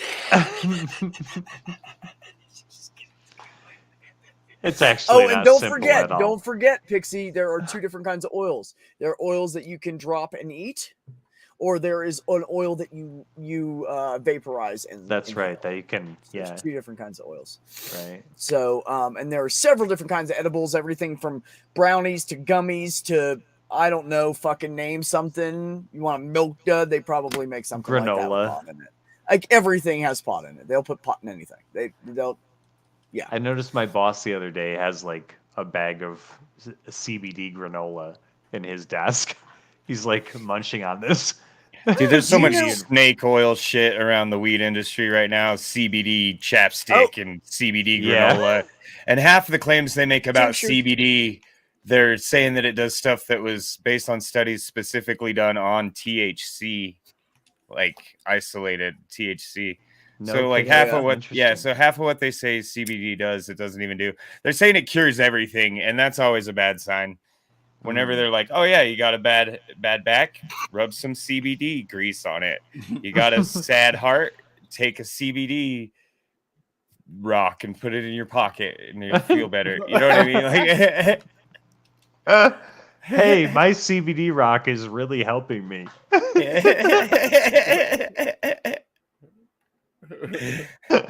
I swear. I totally agree. I totally agree. Yeah, it's pretty rough out there. I don't know. I do say that though. I had a bad like injury and subsequent surgery, and went hard on the CBD bud, like smoking CBD flower after that, and it really helped with inflammation. It seemed to help with inflammation and pain management much better than the opioids did. Like, you know, I completely cut back on. Well, I didn't smoke anything but that those varietals. You know, those majority CBD varietals of flower at that point, and it seemed to fuck opioids, you know? Yeah. They were making me sick and like upset and moody. But ruin your life, kill you.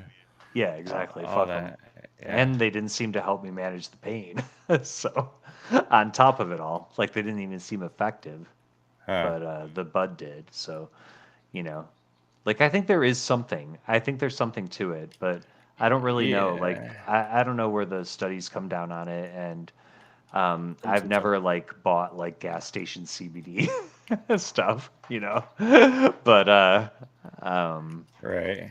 I've definitely gone CBD to the burrito. Yeah. CBD chips. I am not getting that shit from Speedway. Nah, bro. All right. Shit probably like that. shooters. Yeah. That shit that they sold for a while and they named it incense and they told all the kids they could smoke it. Anybody ever try that Yep. when they had that? Yep. No. I Spice definitely shit? did. Yep. I was in high Spice, school. yeah. Yep. I tried Spice that shit. lounge. Oh, Mikey, have you ever tried it? Don't. I'm not saying to try it. No, Please no, do no, not. no. It is actually poisonous. It is not good for you. Is it still out there? I should be don't off know. the They pulled shelves. it from a lot of places, but they had it labeled as incense. So how do you know? Are you talking You about that know. K2 shit? Yes. Oh yeah, that's just Yes. gone. That shit was fucking nasty, dude. So I knew this guy and I couldn't smoke pot, right? Because I was in basic EMT school. And so he was like, well, I don't want to smoke pot because he used to have a drug problem. So he was trying to avoid it. So he said, oh, let me get this shit. And it'll just give us like a little bit of a buzz, you know, it'll be a big deal kind of thing. And so I had picked him up at the hospital. He had had neck surgery and he was excited to be out of the hospital and shit. And he was doing really good. And the doctor was like happy. And he's like, dude, I'm going to roll this joint of this shit. And I was like, cool, man, that's a good idea. We'll just smoke. We got like an hour drive to get home from the hospital. That's cool. I went and picked him up and I was renting a room off him. He was just like a landlord dude kind of thing. Anyway, so he lit that shit. He took a hit, gave it to me. I took a big hit, handed it back to him. I swear to God, on the second hit, my whole body went numb. I could not hear anything. I could not move. I'm driving down the highway at about 68, 70 miles an hour. I'm really glad we were on a straightaway. I'm not kidding you. I was just like this. I could not fucking move. I couldn't talk. My breathing went shallow. My whole fucking head. Anybody ever get high accidentally off of primer? Or like spray paint on purpose? Yeah, that sure. Wah, wah, wah, wah. Yeah. Yeah. All Yeah. that at once. And it lasted like Starter fluid. 15 seconds, 20 seconds. And then I don't know. I feel like it was more like a minute. But anyway, somewhere in there. And then all of a sudden I was like, oh, and I looked at him and I was like, what the fuck is that shit? He's like, fuck if I know. And he threw it out the fucking window. He came out at the same time I did. Like, the fuck was that? And I was like, what the? I mean, nope. Never again in my life. Do not touch that shit. Yeah, Pixie, it's not. Yeah. Pixie snot. It's not. Well, Mr. Beck, I think I'm gonna roll out of here and get my stream started so you can raid me. We will totally raid you, sir. Okay. Can you put the link? Can you put the link, please? Mikey, Yeah. it's a pleasure to interact with you, as Yeah, dude, brief as it cool. was. Mikey's a good guy. He's put up with my stupid shit, so he's pretty There you go. It's in the private chat there. Thanks. Thanks, buddy. But you're gonna get rated, so it'll drag you over anyway. Twitch. I don't know how to do Twitch. Do I have to do that? I have to do that? Oh yeah. Never mind. Oh, okay. Hold on. I'll just put it in the chat. I'll figure it out. Hold on. I don't know if I All know how to right. do Peace, that. Mikey. Thank you. See you Just later. type /raid space Mikey Famine. One word. Raid. In the chat? In your Raid chat, that yeah. guy. And that'll start the raid. Mikey Or it'll Famine. bring up a button asking you to start the Forward raid. or backsplash? Slash. Forward or back? Forward or back? Forward slash, like Thank everything you. else on the internet. Well, I don't know, bro. You don't. I know. I'm old, dude. You gotta tell me shit. Halo Okay, so Infinite stream raid. from 17 hours ago. That's what I see. Raid and then what? Mikey Famine. Space Mikey Famine. I'm gonna hop out too. It was nice to meet you, Macalicious. Thanks for having me on, Beck. Talk to you I'm back guys the human. It's later. good to see you, Stags. I was trying to be flippant. Oh, Yeah, no, Mac's good, bro. He's my Thanks. buddy. Alright. Hey, thanks for Yeah. coming by, Mac. I love you, buddy. Totally a pleasure. Always. So, yeah, I'm just gonna go ahead and end this. Go ahead and hang out just a minute here, so I'm not all by myself. Can't handle it, Mac. I know. No, I I'm got the kidding. same thing. Good to see you back. So, everybody on the chat, thank you so much for coming by. You know, I appreciate you guys, and I love all of you. And you guys are amazing and funny and fucking awesome to each other. So thank you for that. Everybody that came on the panel tonight, I really appreciate it. You know, Ben was busy and it kind of threw everything off kilter, and Larry's got a whole bunch of shit coming on. He couldn't come by. So I appreciate you guys filling in and coming in and hanging out with me. It's always, always, always a good time. Everybody head on over there to Mikey's channel, raid the shit out of him on Twitch. If you're not watching on Twitch and you're on YouTube, head over to Twitch and check out Mikey's shit. It's usually pretty good, pretty funny shit. So everybody out there, take care of yourselves. Take care of one another. Have some peace in your lives.